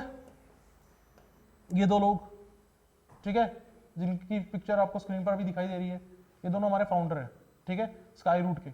स्काई रूट को ये सब यहां पर आपको जो चीज याद रखनी है कि स्काई रूट ये अपने दम पर नहीं कर पाया सब कुछ, स्काई रूट को हेल्प मिली है इसरो की तरफ से, ठीक है, और इसरो की एक और आर्म हमारे पास NSIL की तरफ से, ठीक है, हमारे पास। लेकिन तुम्हें अब यहां पर कुछ चीजें याद रखनी है। देखो यहां पर अगर हम बात करें इन तीनों के बारे में, समझ लो ये इसरो के साथ जुड़ी हुई अलग 3 एंटिटीज हैं। स्पेस में भी इन तीनों के नाम आपको पता होना चाहिए, क्योंकि इन तीनों के ऊपर सवाल आपसे पूछा जा सकता है। पहली हमारे पास इनस्पेस नाम की संस्था। अब इनस्पेस नाम की संस्था क्या करती है? मान लो तुमने, ध्यान सुनना, रॉकेट बना लिया। रॉकेट बनाने का सबसे महंगा काम जानते हो क्या होता है? लॉन्चिंग फैसिलिटी बनाना। जो आपका बजट होता है ना, साल का बजट होता है, अगर मान लो आप कुछ बजट लेके चल रहे हो तो 60-70% आपका लॉन्चिंग फैसिलिटी खा जाएगी। अगर तुमने मूवी देखी किसी ने, रॉकेटरी, अच्छी मूवी तो तुम देखते नहीं, तुम वही थर्ड क्लास वो मूवी देखा करो, लव स्टोरीज होती है ना, जिनका कोई सिग्निफिकेंस नहीं है। रॉकेटरी नंबी नारायण की हमारे पास स्टोरी है, डू वॉच, एक्सीलेंट मूवी। उसमें वो क्या बोलते हैं कि भाई जब रॉकेट बना लिया जाता है, इंडियंस रॉकेट बना लेते हैं, दिक्कत क्या होती है, टेस्ट करने के लिए टेस्टिंग फैसिलिटी नहीं होती। यूरोप में जाके टेस्ट करके आते हैं, क्योंकि जितना साल का बजट नहीं होता उससे ज्यादा महंगी टेस्टिंग फैसिलिटी बनाने की खर्चा होता है। जो testing facility basically launching facility होती है, वहीं से लॉन्चिंग होती है। तो अब मान लो तुमने रॉकेट बना लिया, तुम लॉन्चिंग पैड तुम्हारा खुद का तो होगा नहीं, लॉन्चिंग किससे कराओगे? इसरो से। अब इसरो के पास ऐसा तो है नहीं कि तुम लाइक लेकर पहुंच गए कि आज लॉन्च कर दो इसको, पहले अपॉइंटमेंट लेनी पड़ेगी, सब कुछ सेट करना पड़ेगा। तो वो तुम बात किससे करोगे? हमारे पास इन स्पेस से। Provide level playing for private companies to use Indian space infrastructure. Keyword देख लो, कीवर्ड क्या है? इन स्पेस क्या करता है, क्या प्रोवाइड करता है? इंफ्रास्ट्रक्चर प्रोवाइड करता है। डिफरेंस देख लो इन स्पेस और NSIL में, फिर तुम्हें बाद में डिफरेंस क्लियर नहीं होगा, प्लीज ध्यान दो। गवर्नमेंट क्या चाहती है कि हमारे पास प्राइवेट कंपनियां आगे आए और वो इसरो के एग्जिस्टिंग स्ट्रक्चर को अगर यूज करना चाहें तो यूज कर लें।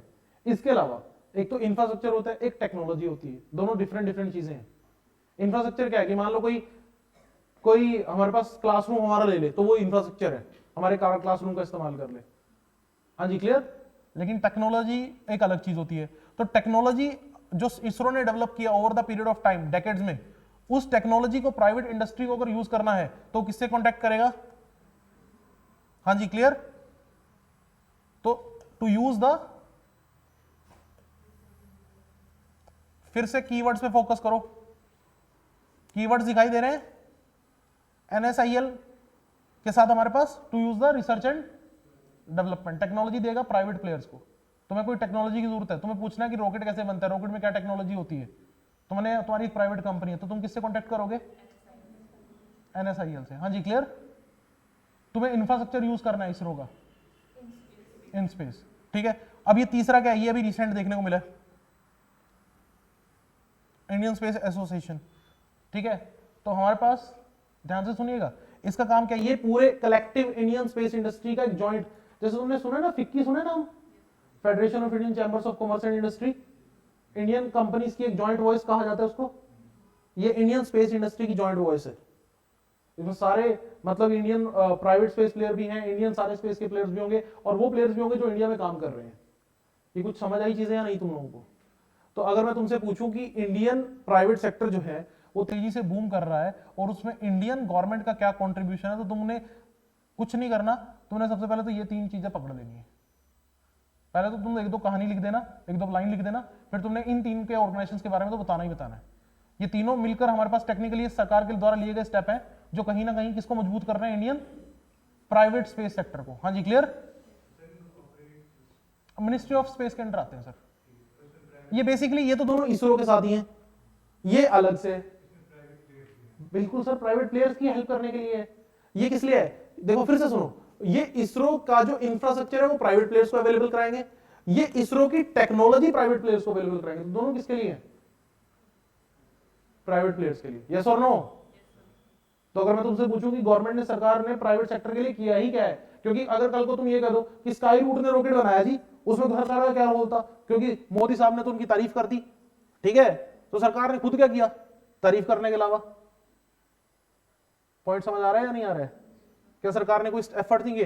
तो सरकार के एफर्ट्स ऑनगोइंग हैं और वो हमारे पास यहां पर इन 3 पॉइंट्स को के थ्रू आप देख सकते हैं। ये पॉइंट्स बताओ तीनों क्लियर हुए या नहीं हुए? इन तीनों का नाम ही लिखना है तुमने और कुछ नहीं करना, ठीक है? और इनके वो मेन पॉइंट याद रख लेना, इंफ्रास्ट्रक्चर, टेक्नोलॉजी और ये जॉइंट वॉइस है एक तरह से, ठीक है, कलेक्टिव वॉइस है। बस 3 शब्द याद रख लो, इसको तुम आगे इंग्लिश में खींच देना लंबा चौड़ा जैसा तुम्हें खींचना हो। 3 ऑर्गेनाइजेशन, उनके साथ 3-3 शब्द यूज कर लो बस, ठीक है, इन शॉर्ट में। हाँ जी चले आगे। तो प्राइवेट स्पेस सेक्टर को इतना हमारे पास इंपॉर्टेंस दी क्यों जा रही है? तो आने वाला टाइम जो है ना बच्चों, वो स्पेस का ही है, तुम्हें पता है।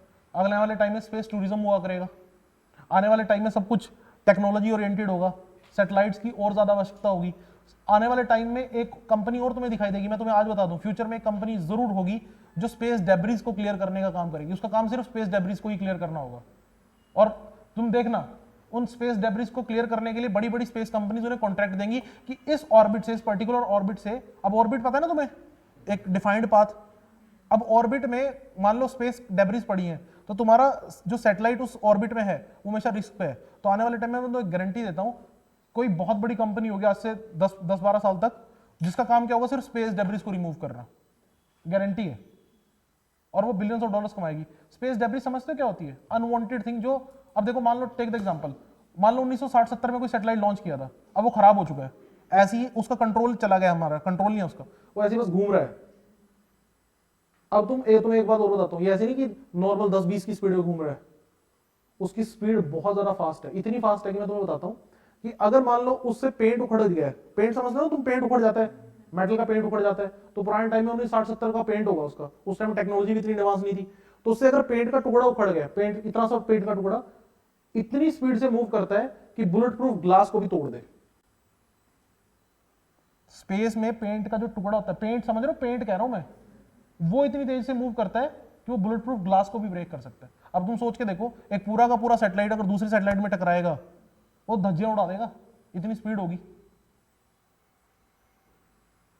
तो आने वाले टाइम है जो स्पेस का ही है। स्पेस टेक्नोलॉजीज में हमें बहुत एडवांसमेंट करनी पड़ेगी। स्पेस में आने वाले टाइम में बहुत सारी चीजें हमें देखने को मिलने वाली है। हाँ जी क्लियर?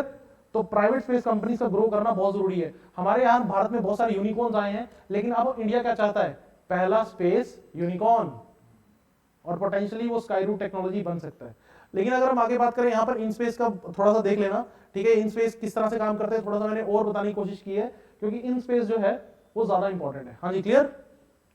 तो in space identify and allocates ISRO facility. अब पहले तो आइडेंटिफाई करता है, एलोकेट करता है इसरो फैसिलिटी, ठीक है, तो यहां पर फिर डिसीजन लेता है, ठीक है, डिसीजन लेने के बाद एक्टिविटी को परफॉर्म करता है, मॉनिटर करता है, डायरेक्टेट करता है, जो आप काम कर रहे हो उसको डायरेक्शन भी प्रोवाइड करता है। तो इन स्पेस एक बहुत प्रोमिनेंट रोल प्ले कर रहा है प्राइवेट स्पेस प्लेयर्स को आगे बढ़ने में, क्योंकि ये जो स्काई रूट वाला भी लॉन्चिंग हुई है, उसमें सीधा सीधा क्या कहा गया है?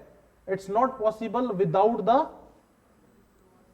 In space, without the ISRO facilities and in space. In space के बिना वो पॉसिबल नहीं हो पाता। लॉन्चिंग कहां से हुई है?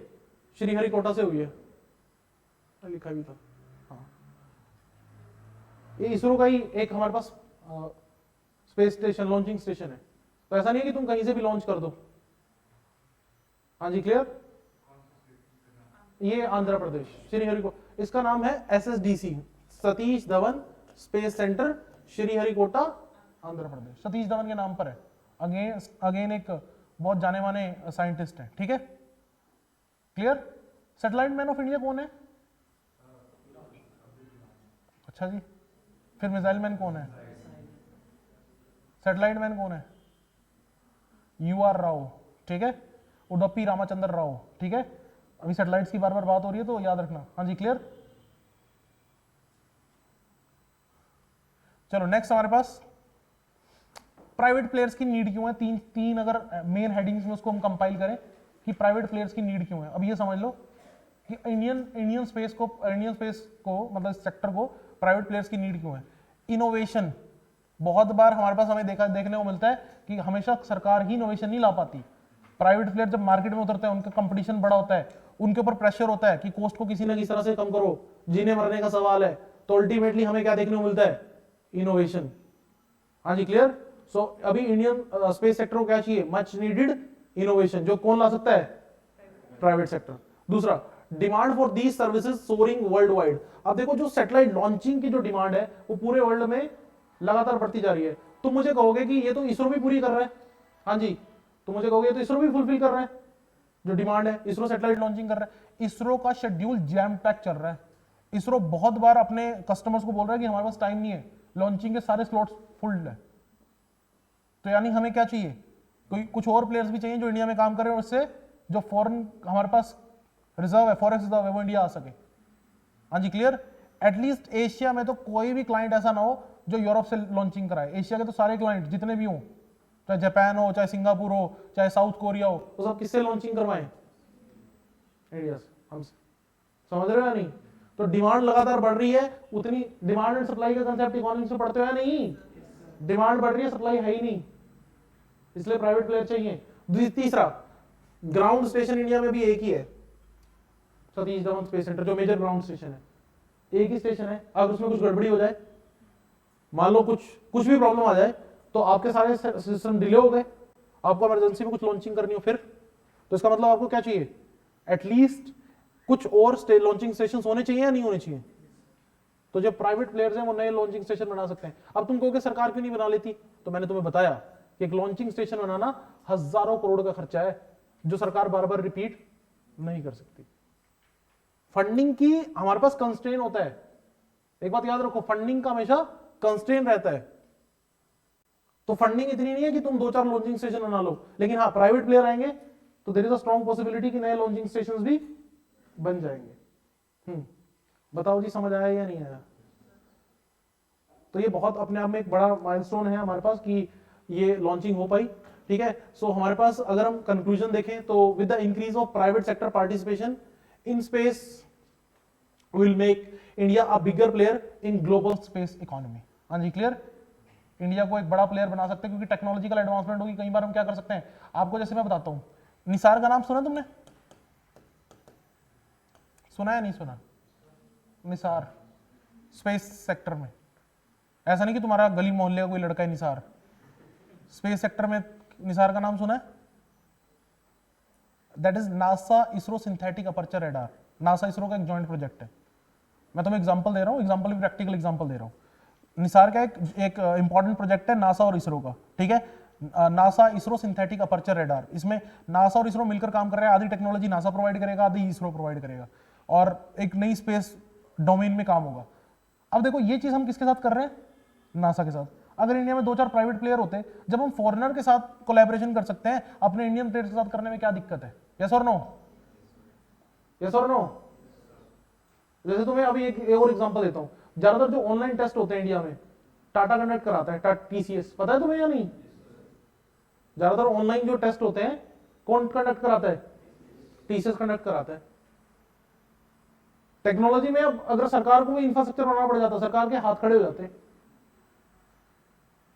बहुत जगह पे हमें प्राइवेट प्लेयर्स की जरूरत होती है। अब इस चीज को समझिए, स्पेशली टेक्नोलॉजी वाले एस्पेक्ट में। तो मैंने तुम्हें एक एग्जांपल भी देके समझाया कि अगर मान लो प्राइवेट प्लेयर्स होंगे तो जो डोमिनेशन है हमारी पूरे विश्व में स्पेस सेक्टर में, वो बढ़ती हुई दिखाई देगी। हाँ जी, क्लियर। चले आगे। नेक्स्ट हमारे पास स्पेस सेक्टर कैटालिटिक होगा इंडिया के expansion of our industrial base. यार देखो, एक मेरी बात और ध्यान से समझना, ये बहुत इंपॉर्टेंट पॉइंट है लास्ट वाला। मान लो तुमने एक स्पेस की एक कंपनी एस्टेब्लिश कर ली स्काई रूट के नाम से। अब तुम एक एग्जांपल हो, जरा छोटा सा एग्जांपल हो, मारुति सुजुकी का प्लांट है गुड़गांव में, ध्यान से सुनना। लेकिन गुड़गांव जो है वो और उसके आसपास का एरिया एक इंडस्ट्रियल हब है, क्योंकि मारुति जब गाड़ी बनाती है तो सारे पार्ट्स खुद नहीं बनाती, ग्लास कहीं और से आएगा। उसका जो इवन जो मारुति का जो मारुति सुजुकी का वो टैग लगा होता है ना पीछे पीछे डिक्की पे, वो कोई और कंपनी बनाती, खुद नहीं बनाती, वो लिखा होता है जो हमारे पास, लोग कोई और बनाएगा, अंदर के जो फिनिशिंग प्रोडक्ट्स हैं वो कोई और बनाएगा। समझ रहे हो या नहीं समझ रहे हो? तो उसके साथ पता नहीं कितनी और फैक्ट्रीज लगती हैं, और उन फैक्ट्रीज में पता नहीं कितने लोग काम करते हैं। तो अगर मान लो स्पेस सेक्टर डेवलप होता है तो बहुत सारे बड़े लेवल पर क्या होगा, एक नई इंडस्ट्री डेवलप होगी भारत में। इस इंडस्ट्री में बहुत सारे लोगों को रोजगार मिलेगा, और फिर आगे चलकर आपको पता है कि पूरे वर्ल्ड में स्पेस सेक्टर जो है वो बूम करेगा ही करेगा। हम चीप लेवल पे स्पेस डोमेन से रिलेटेड पार्ट्स बना पाए, क्योंकि उसमें तो पार्ट्स चाहिए होंगे रॉकेट्स में, अगर हम चीप लेवल पे पार्ट्स बना पाए तो ऑब्वियसली हमारी इंडस्ट्री डोमिनेट करेगी या नहीं करेगी। जैसे चाइना आज की डेट में ये जो एलईडी स्क्रीन है, जो स्क्रीन बनकर आ रही है, तुम्हें स्क्रीन दिखाई दे रही है, ये सारी चाइना से बन के आती है ज्यादातर। यस और नो? चाइना डोमिनेट कर रहा है एलईडी स्क्रीन, जहां भी जितने भी फोन की, टीवी की, सबकी जो स्क्रीन बन रही हैं सारी चाइना में बन के आ रही हैं। तभी तो उन्होंने भी तो शुरुआत की होगी। तो अभी आने वाला टाइम स्पेस का है, तो स्पेस में हमें ये इंडस्ट्रियल बेस भी ग्रो करना है। तो यहाँ पे सिर्फ एक रॉकेट की बात नहीं है, एक रॉकेट लॉन्चिंग की बात नहीं है, यहाँ पर हम एक नए सेक्टर की बात कर रहे हैं, एक नए डोमेन की बात कर रहे हैं, जिसको हम चाहते हैं कि वो एक्सपोनेंशियली ग्रो करे और इंडिया को डेफिनेटली इंटरनेशनल लेवल पर और नेशनल लेवल पर दोनों तरह से हेल्प करे। टॉपिक समझ आया या नहीं आया? कहने के लिए तो बस एक लॉन्चिंग ही थी, लेकिन उसके साथ काफी सारी चीजें जुड़ी हुई हैं। डन? ये समझ आया स्पेस सेक्टर इतना इंपॉर्टेंट क्यों है? आज की डेट में तुम किसी कंट्री के सारे सैटेलाइट ब्लॉक कर दो किसी तरह से, सोच के देखना, तुमने सारे सैटेलाइट ब्लॉक कर दिए। तुम एक चीज और बताता हूं मैं, अभी पीछे जो इंडिया और चाइना का कॉन्फ्लिक्ट हुआ था ना, हाँ गलवान वाला, तो उसके बाद बीच में क्या हुआ था कि गलवान कॉन्फ्लिक्ट जब खत्म हुआ तो चाइना ने फिर से ना अपनी फोर्स को मोबिलाइज करना शुरू कर दिया था। हमें पता ही नहीं था, यूएसए की तरफ से मैसेज आया, क्योंकि चाइना वाले अपने जो सोल्जर्स उनको मोबिलाइज कर रहे हैं, टेंट वगैरह लगा रहे हैं, सिस्टम वगैरह बना रहे हैं। तुम देख लो थोड़ा बहुत, वो क्यों? उनकी सैटेलाइट 24 घंटे पूरी दुनिया पे नजर रखती है। समझ रहे हो सैटेलाइट का मतलब क्या है? ये होता है सैटेलाइट का मतलब कि आपको घर बैठे ही पता होता है कि दुश्मन क्या कर रहा है, नहीं तो बैठे रहो चुपचाप, एक दिन आएंगे वो सब कुछ तामझाम लेकर। हाँ जी, चलें आगे। तो टेक्नोलॉजी में हमें काम करना ही पड़ेगा और कोई ऑप्शन अवेलेबल नहीं है। हाँ जी, क्लियर? अच्छा, एक चीज और मैं बता दूं, क्या इंडिया अब मतलब स्पेस में अगर मैं बात करूं ना, स्पेस में इंडिया 2014-15 में ना मतलब इसके ऊपर सोचने लग चुका था। 2014-15 में इंडिया में स्पेस यूनिवर्सिटी बनाई गई थी, Indian institute of space university है शायद, नाम एग्जैक्टली मुझे नहीं पता, लेकिन स्पेस को डेडिकेटेड एक यूनिवर्सिटी बनाई गई थी। आईआईटी के साथ ही उसका एंट्रेंस एग्जाम होता है, ठीक है, ताकि उसमें स्पेस से ओरिएंटेड जो टेक्नोलॉजी है उसके ऊपर बच्चों को कोर्सेज कराए जा सके, जरूरी भी है।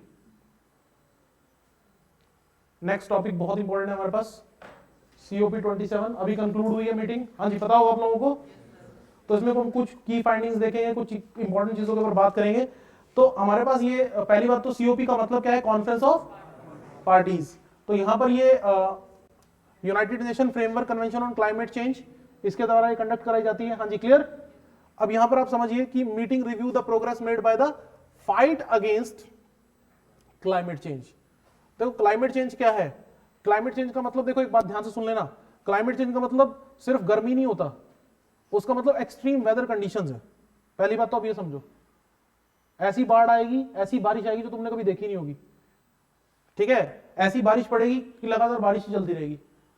एक ऐसी बाढ़ आएगी जो अभी तक कभी देखी नहीं, जैसे पाकिस्तान में भी आई थी।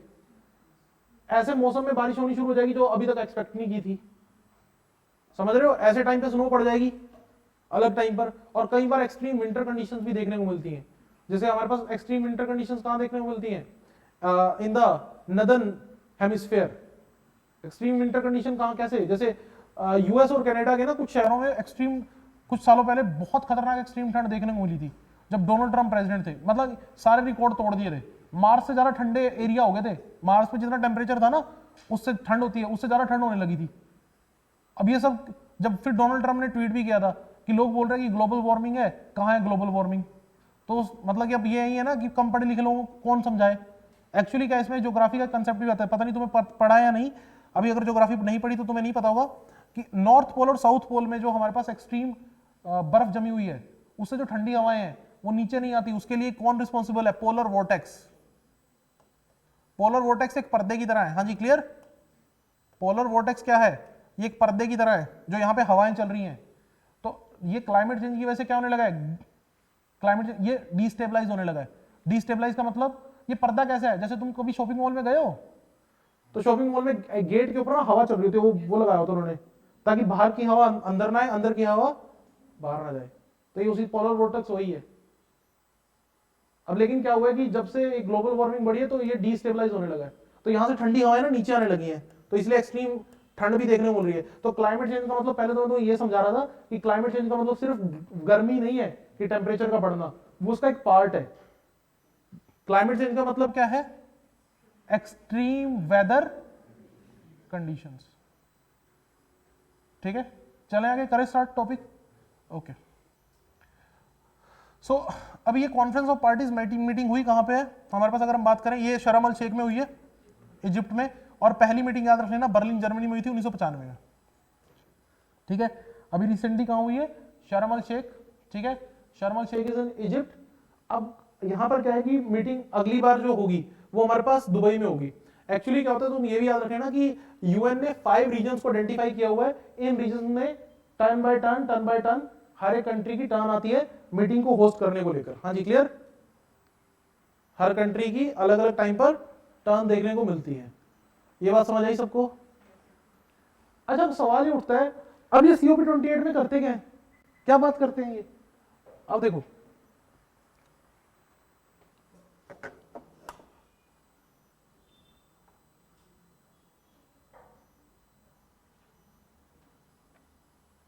सॉरी यार, मैंने तुम्हारे कमेंट मिस कर गया।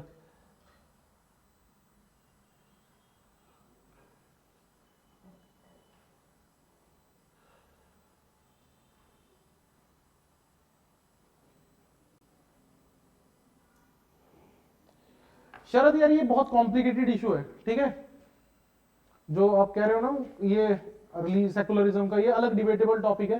तो इस पे अभी ये जो है एंटी कन्वर्जन लॉ से थोड़ा अलग चला जाता है, तो उस पर अभी मैं डिबेट नहीं करूंगा। ठीक है, हम वापस अपने टॉपिक पे ही आ जाते हैं। तो अभी कॉन्फ्रेंस ऑफ पार्टीज हुई है, तो इसमें होता क्या है भाई? बुला के करते क्या है? जैसे इंडिया की तरफ से इंडियन एनवायरमेंट मिनिस्टर गए थे, तो होता क्या है, करते क्या है? देखो, ये स्पेशली सबसे ज्यादा फोकस किस पे करते हैं? एक तो ये देखते हैं कि आपका एनडीसी क्या चल रहा है। अब ये एनडीसी क्या है? Nationally determined contribution. अब ये क्या है भाई? शॉर्ट टर्म गोल है, बिल्कुल, वेरी गुड। कि आपके शॉर्ट टर्म गोल क्या चल रहे हैं? कि आपको बोला गया था, देखो क्लाइमेट चेंज हो क्यों रहा है? Because of more and more carbon emission. More and more carbon emission. Carbon emission तो होना ही है, इनएविटेबल है। लेकिन आप क्या करो, आप कार्बन सिंक बनाओ। पॉइंट समझ आ रहा है? कार्बन सिंक क्या होता है? फॉरेस्ट बना लो। ठीक है, ये ऐसी जगह जो कार्बन को, मतलब कि जो हमारे पास एमिशंस हुए हैं उनको एब्जॉर्ब कर ले। वर्ल्ड में इकलौता कार्बन नेगेटिव एमिटर भूटान है, याद रखना। वर्ल्ड का इकलौता ऐसा कंट्री जो नेगेटिव कार्बन एमिटर है, मतलब जितना कार्बन वो उत्सर्जन करता है वहां पर उससे ज्यादा कार्बन की सिंक है। इकलौता कंट्री जो पूरे वर्ल्ड के लिए एग्जाम्पल है। और भूटान वाले लोग बहुत, मतलब कि कई चीजों में ना बहुत प्रोग्रेसिव दिखते हैं। जैसे पूरे वर्ल्ड लगा होता है जीडीपी का गाना गाने में, ये क्या बोलते हैं? जीडीपी छोड़ो, हैप्पीनेस देखो। तो इन्होंने, आपको पता होगा 1970s के दशक में इनके जो राजा हुआ करते थे, जिग्मे सुंग वांगचुक, इन्होंने कंसेप्ट दिया था ग्लोबल हैप्पीनेस इंडेक्स का, कि आप ये देखो, अब ये छोड़ो ना कि क्या जीडीपी क्या होगी, अब ये देखो खुश कितने लोग, उस पर फोकस करो। हाँ जी, क्लियर हो रही है बात? तो भूटान एक अलग लेवल पर ही कंट्री चलता है। ठीक है, अगर तुम वहां विजिट करने जाओगे तो वो टूरिस्ट से अच्छा खासा पैसा लेता है कि तुम्हारे एनवायरमेंट को डैमेज करोगे उसका कंपनसेशन तुम ही भर के जाओगे। अच्छी खासी अमाउंट ली जाती है। ठीक है, चलो वापस आ जाओ। तो इसमें क्या होता है कि आपने जितना एमिशन किया है, ठीक है, आपको एमिशन कम करने के टारगेट दिए जाते हैं हर साल, कि जितना आप एमिशन कर रहे हो उसको आप रिड्यूस करो over the period of time. Although emission तो बढ़ रहा है यार, व्हीकल आपसे 10 साल पहले व्हीकल कितने थे, आज कितने ज्यादा है, यस और नो? लेकिन इंडिया का मैक्सिमम पोल्यूशन कहां से आता है? अगर एयर पोल्यूशन की बात करूं तो उसमें एक सबसे बड़ा कंट्रीब्यूशन हमारे पास व्हीकल्स के साथ साथ थर्मल पावर प्लांट्स का है। तुमसे अगर मैं एक सवाल पूछूं, एक सवाल भी इंपॉर्टेंट है कि कमर्शियली भारत में अगर कमर्शियल सेक्टर की बात करें तो सबसे ज्यादा वाटर कंजप्शन कौन सी इंडस्ट्री में है? तो ये भी याद रखना है, सवाल आया हुआ है, सबसे ज्यादा water consumption thermal power plants में है। ठीक है, थर्मल पावर प्लांट्स में कोयला जो है जलाया जाता है, वाटर को वाटर वेपर में कन्वर्ट किया जाता है, टरबाइन की शाफ्ट को रोटेट किया जाता है, इलेक्ट्रिसिटी बनाई जाती है। तो भारत में आज भी बहुत सी इलेक्ट्रिसिटी थर्मल पावर प्लांट से बनती है, यानी कोयला जलाकर बनती है। कंसेप्ट समझ आया? इसमें बहुत बड़े लेवल पर वाटर कंजप्शन भी शामिल है। कमर्शियल लेवल पर सबसे ज्यादा वाटर कंजप्शन कहां हो रही है? Question clear? ठीक है, तो मैं यहां पर बात कर रहा था कि सब कंट्रीज को लक्ष्य दिया जाता है कि अपना कार्बन इमिशन कम करें। तो व्हीकल बढ़ रहे हैं तो कार्बन इमिशन को कम कैसे करेंगे? तो इसमें एक तो वो हमारे पास इस्तेमाल करते हैं किसका, कि हमारे पास जो थर्मल पावर प्लांट्स है उनको रिड्यूस किया जाए, उनके नंबर को रिड्यूस किया जाए, रिन्यूएबल एनर्जी पे धीरे धीरे स्विच किया जाए। दूसरा हमारे पास कार्बन क्रेडिट सिस्टम इस्तेमाल किया जाता है। क्रेडिट सिस्टम पता है तुम्हें कि इंडस्ट्रीज को कार्बन क्रेडिट दिया जाता है कि आपने इतने इस लिमिट से ज्यादा नहीं बढ़ना, इससे ज्यादा पोल्यूशन नहीं करना। अगर इससे ज्यादा पोल्यूशन करोगे तो आपको पे करना पड़ेगा उन कंपनीज को जिन्होंने कार्बन इमिशंस को रिड्यूस किए। समझ आ रहा है कंसेप्ट कुछ? तो यहां पर आपको सबसे इंपॉर्टेंट चीज क्या याद रखनी है कि नेशनल डिटरमिन्ड कंट्रीब्यूशन एनडीसी देखने को मिलता है। और ये सब जो सिस्टम की शुरुआत हुई थी वो कब हुई थी? जब हमारे पास सीओपी हमारे पास हुई थी 21, पेरिस में हुई थी सीओपी 21। कहां हुई थी? कॉन्फ्रेंस ऑफ पार्टीज 21 जो पेरिस में हुई थी, सबसे महत्वपूर्ण थी। उसमें निकल कर आया था Paris agreement on climate change. Paris agreement on climate change क्या बोलता है? ये रट लो भाई, ये रटना तुम्हारे लिए जरूरी है कि तुमने सेंचुरी के खत्म होने तक जो पूरे अर्थ का जो टेम्परेचर है, ग्लोबल टेम्परेचर है, वो हमारे पास 1.5 डिग्री तक ही बढ़ने देना, उससे ज्यादा बढ़ने नहीं देना। ऑल्दो टेम्परेचर लगातार बढ़ रहा है, बढ़ेगा ही, लेकिन उसको 1.5 डिग्री तक रोकना है। और अगर बढ़ भी जाए, निकल भी जाए, तो 2 डिग्री से ज्यादा तो होने नहीं देना। ये लाइन पढ़ लो और मुझे बताओ समझ आई या नहीं आई। Paris agreement on climate change का मतलब क्या है कि सभी कंट्रीज अपने एमिशंस को रिड्यूस करेंगे, इस तरह से रिड्यूस करेंगे कि जब तक सेंचुरी खत्म हो, जब सेंचुरी खत्म हो तो जो टेम्परेचर राइज हुआ है वो आइडियली कितना 1.5 डिग्री हो, और अगर मैक्सिमम हो भी जाए ज्यादा से ज्यादा तो कितना हो, उससे ज्यादा ना बढ़े। ये वाला पॉइंट बताओ क्लियर हुआ या नहीं हुआ? उसके लिए सभी कंट्रीज को एमिशन रिडक्शन के टारगेट दिए गए हैं।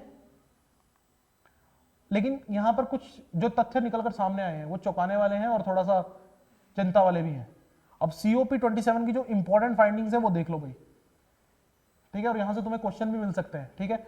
यहां पर पहली बात तो कि ग्लोबल वार्मिंग जो है अभी तक 1 डिग्री टेम्परेचर बढ़ चुका है, पहली बढ़ चुका है। अभी 2022 है ना, सेंचुरी तो खत्म होने में बहुत टाइम है, 1 डिग्री ऑलरेडी बढ़ चुका है।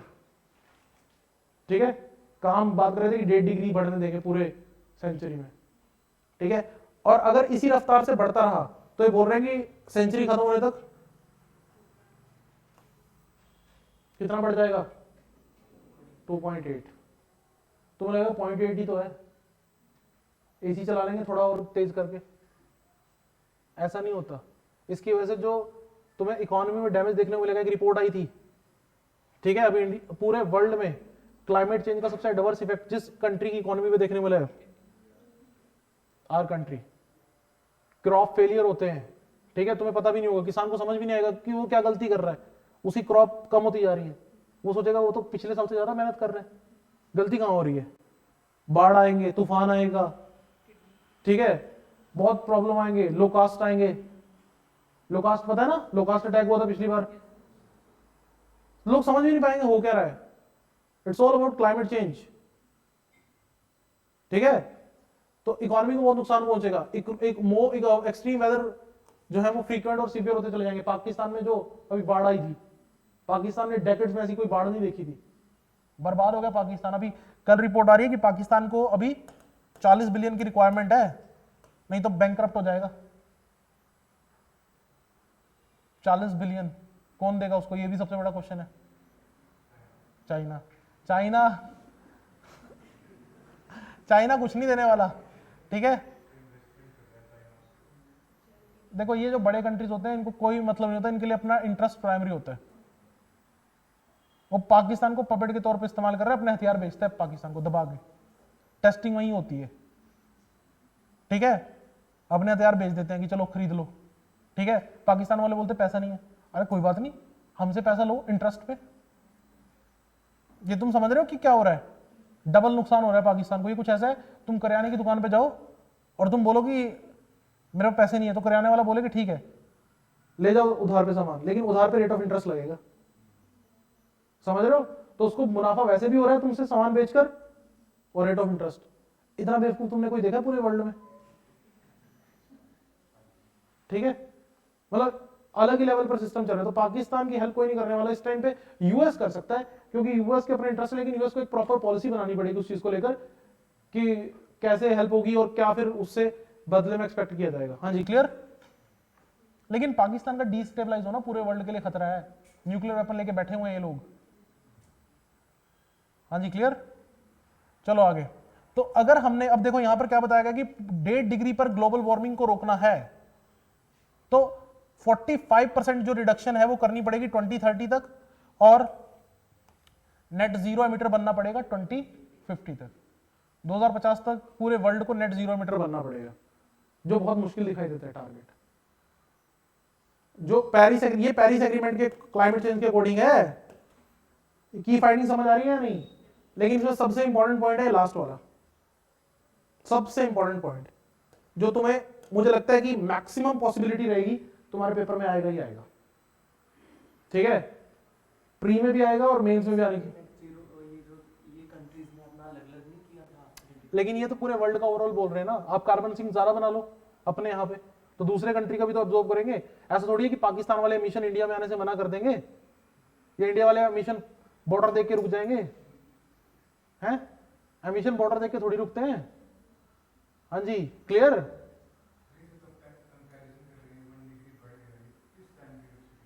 कौन सा सर?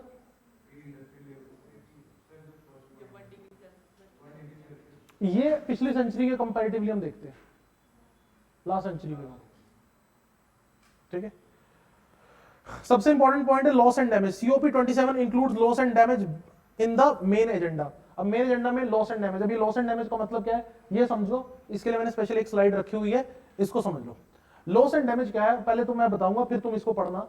कि हमारे पास, जब हमारे पास इंडस्ट्रियल रेवोल्यूशन आया था बच्चों, तो हमारे पास ये जो कंट्रीज थे जैसे यूएस थे, यूके थे, इन्होंने खूब दबा के इंडस्ट्री लगाई, खूब दबा के कोयला जलाया, अपना फायदा किया, अपने आप को डेवलप कर लिया।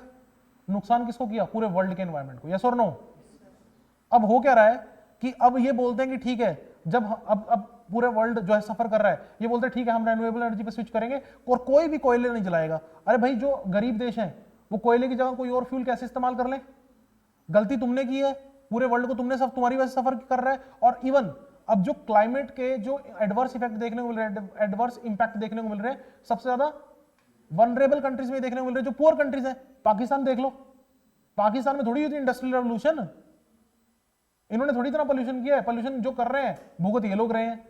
तो अब ये रिस्पॉन्सिबिलिटी किसकी बनती है? डेवलप्ड कंट्री की रिस्पॉन्सिबिलिटी बनती है कि वो क्या करे, वो पे करें डेवलपिंग कंट्रीज को, ताकि वो अपने एनर्जी रिसोर्सेज को स्विच कर सके। पहली बात तो ये, एक तो ये इनको पे करना पड़ेगा कि अपने एनर्जी रिसोर्सेज को स्विच कर सके। दूसरा, जो नुकसान हो रहा है डेवलपिंग कंट्रीज में और अंडर डेवलप्ड कंट्रीज में, उसकी भरपाई भी कौन करे? Developed countries. ये लॉस एंड डैमेज। इसको लेकर जो पहली बार जो लॉस एंड डैमेज वाली जो बात हुई थी, वो पहली बार कब हुई थी? ये तो हिस्टोरिकल पर्सपेक्टिव बन जाता है, थोड़ा डिफिकल्ट लेवल का क्वेश्चन बन जाता है। ये हुई थी वॉर्सो इंटरनेशनल मैकेनिज्म में, WIM में। लॉस एंड डैमेज ये 2013 में देखने को मिला था। It was the first formal acknowledgement. पहली बार ये माना गया कि need to compensate the developing countries जो क्लाइमेट चेंज की वजह से सफर कर रही है, और ये कंपनसेशन कौन देगा? Develop countries. ये बात समझ आई? अब लॉस एंड डैमेज को पढ़ो। It refer to the cost the rich developed countries should pay to the poorer countries. हाँ जी, क्लियर। पॉल्यूटर पे प्रिंसिपल भी यहां पर बात किया जा रहा है लॉस एंड डैमेज में। पॉल्यूटर पे प्रिंसिपल क्या बोलता है? It makes the polluter liable for paying not just for the remedial action but also for the compensation the victim environmental damage caused by their actions. तो ये चीजें तुम्हें याद रखनी है। ये लॉस एंड डैमेज जो है मेन एजेंडा था इस बार COP27 का। और तुम्हें एक चीज और मैं बता दूं कि डोनाल्ड ट्रंप ने क्या किया था। डोनाल्ड ट्रंप ने जब वो अपने आखिरी फेज में थे, तो उन्होंने अपने आप को पुल आउट कर लिया था from Paris agreement on climate change. तुम्हें याद होगा, जो बाइडेन ने फिर से इंक्लूड किया अपने आप को। और अगर यूएस से पुल आउट कर लेता तो बहुत से लोगों को लगता है कि यूएस से पुल करने से हमें क्या होगा, लेकिन उसका खामियाजा जो है वो पूरे वर्ल्ड को भुगतना पड़ता। हाँ जी, क्लियर। उसका खामियाजा जो है पूरे वर्ल्ड को भुगतना पड़ता। डन। समझ आया या नहीं?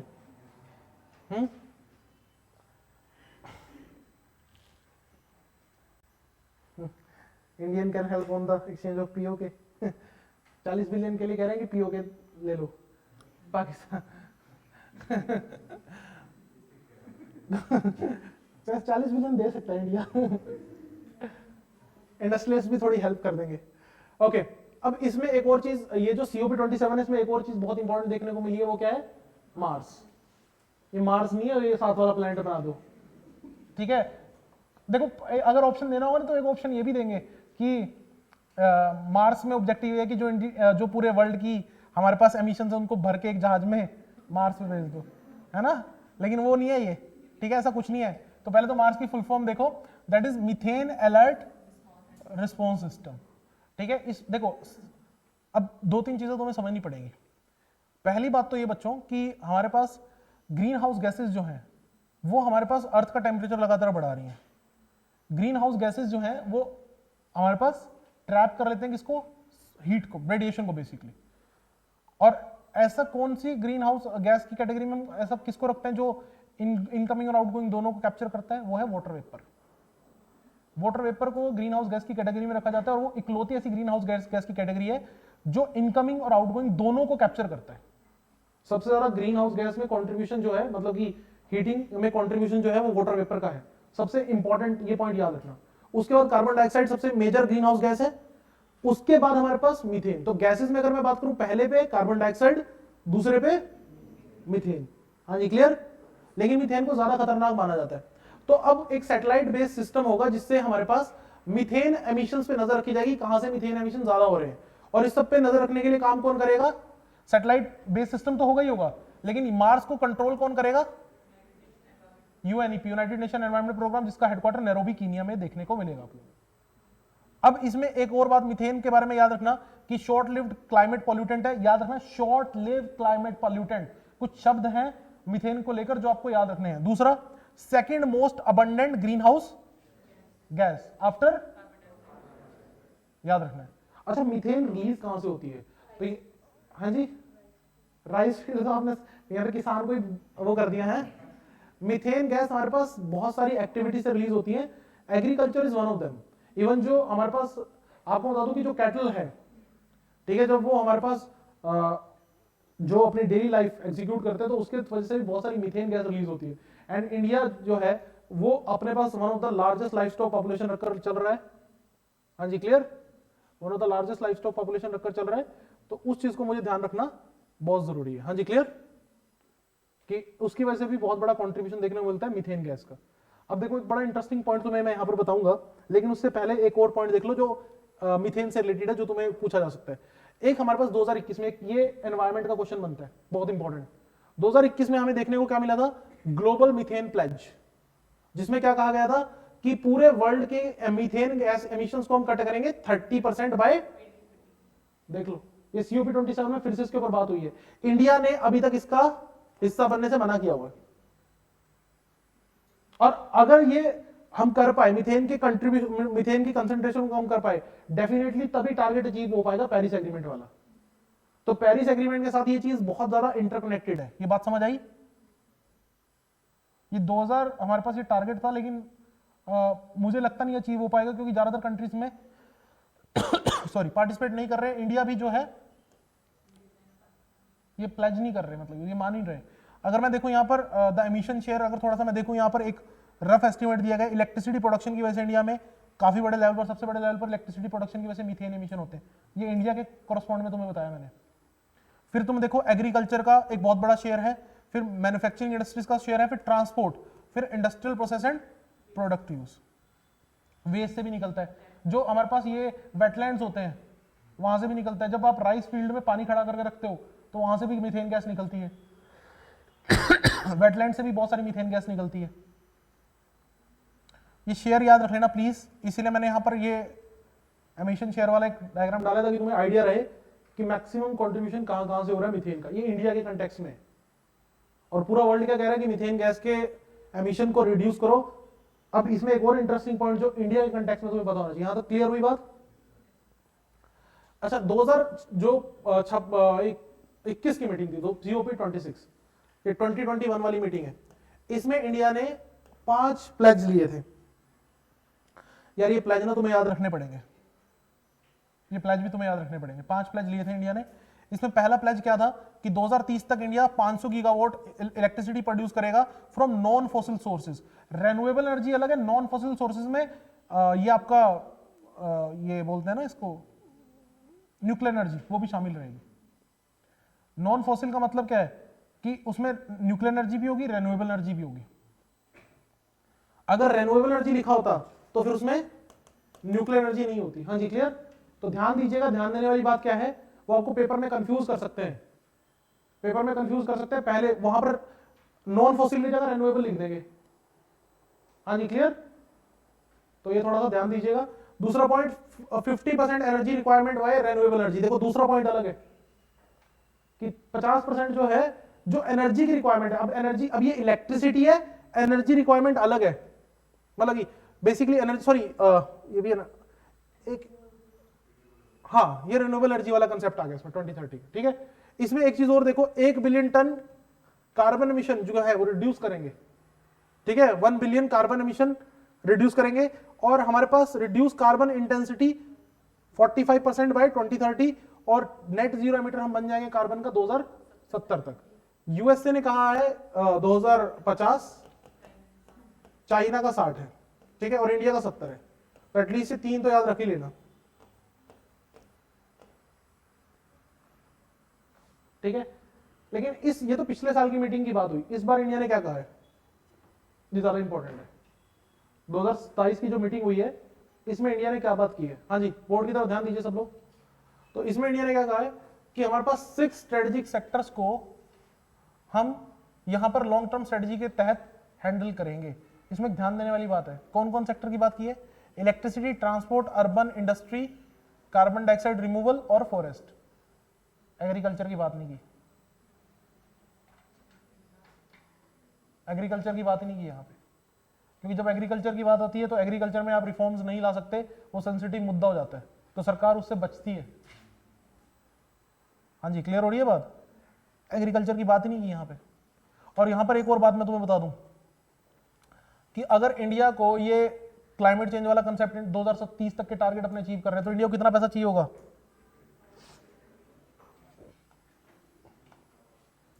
भारी भरकम अमाउंट। इसके लिए ग्रीन बॉन्ड्स का बहुत ज्यादा इस्तेमाल किया जाएगा। अभी ग्रीन गोल्ड बॉन्ड स्कीम भी आई है पिछले हफ्ते, sovereign gold green gold scheme. तो ग्रीन बॉन्ड्स का इस्तेमाल बहुत बड़े लेवल पे किया जाएगा। आने वाले टाइम में तुम्हें ग्रीन बॉन्ड्स जो हैं वो बार बार न्यूज में देखने को मिलेंगे, और ग्रीन बॉन्ड्स के ऊपर तुम्हें क्वेश्चन भी आएगा, क्योंकि सरकार को फंड चाहिए होगा रिन्यूएबल एनर्जी पे स्विच करने के लिए, सिस्टम को चेंज करने के लिए। हाँ जी, क्लियर। तो COP27 को एक बार पूरा ब्रीफ में पढ़ लेना। 110% है, यहां से क्वेश्चन आएगा, मतलब ऐसा हो ही नहीं सकता क्वेश्चन ना आए, कंफर्म कोई ना कोई डायरेक्ट या इनडायरेक्ट क्वेश्चन COP27 से आना तय है तुम्हारे पेपर में। अगर फिर भी तुम इसे पढ़ के नहीं जा रहे तो यू आर रिस्पॉन्सिबल, प्री में भी और मेंस में भी, दोनों में, ठीक है। या तो इससे रिलेटेड कोई डायरेक्ट या इनडायरेक्ट क्वेश्चन आना तय है, क्योंकि क्लाइमेट चेंज इस समय सबसे इंपॉर्टेंट हॉट टॉपिक है। कोई भी पेपर उठा के देख लो तुम, इवन हिमाचल के जो नॉर्मल लेवल के पेपर होते थे ना, ये GOIT और ये सब SI वगैरह, इनमें भी क्लाइमेट चेंज के ऊपर सवाल आने लगे, क्लाइमेट के ऊपर सवाल आने लगे हैं। सिलेबस में मेंशन नहीं है, लेकिन फिर भी सवाल आ रहे हैं। तो COP27 तो अच्छे से कर जाना। डन, आज के लिए इतना ही, ठीक है। कोई डाउट है किसी को तो पूछ लो।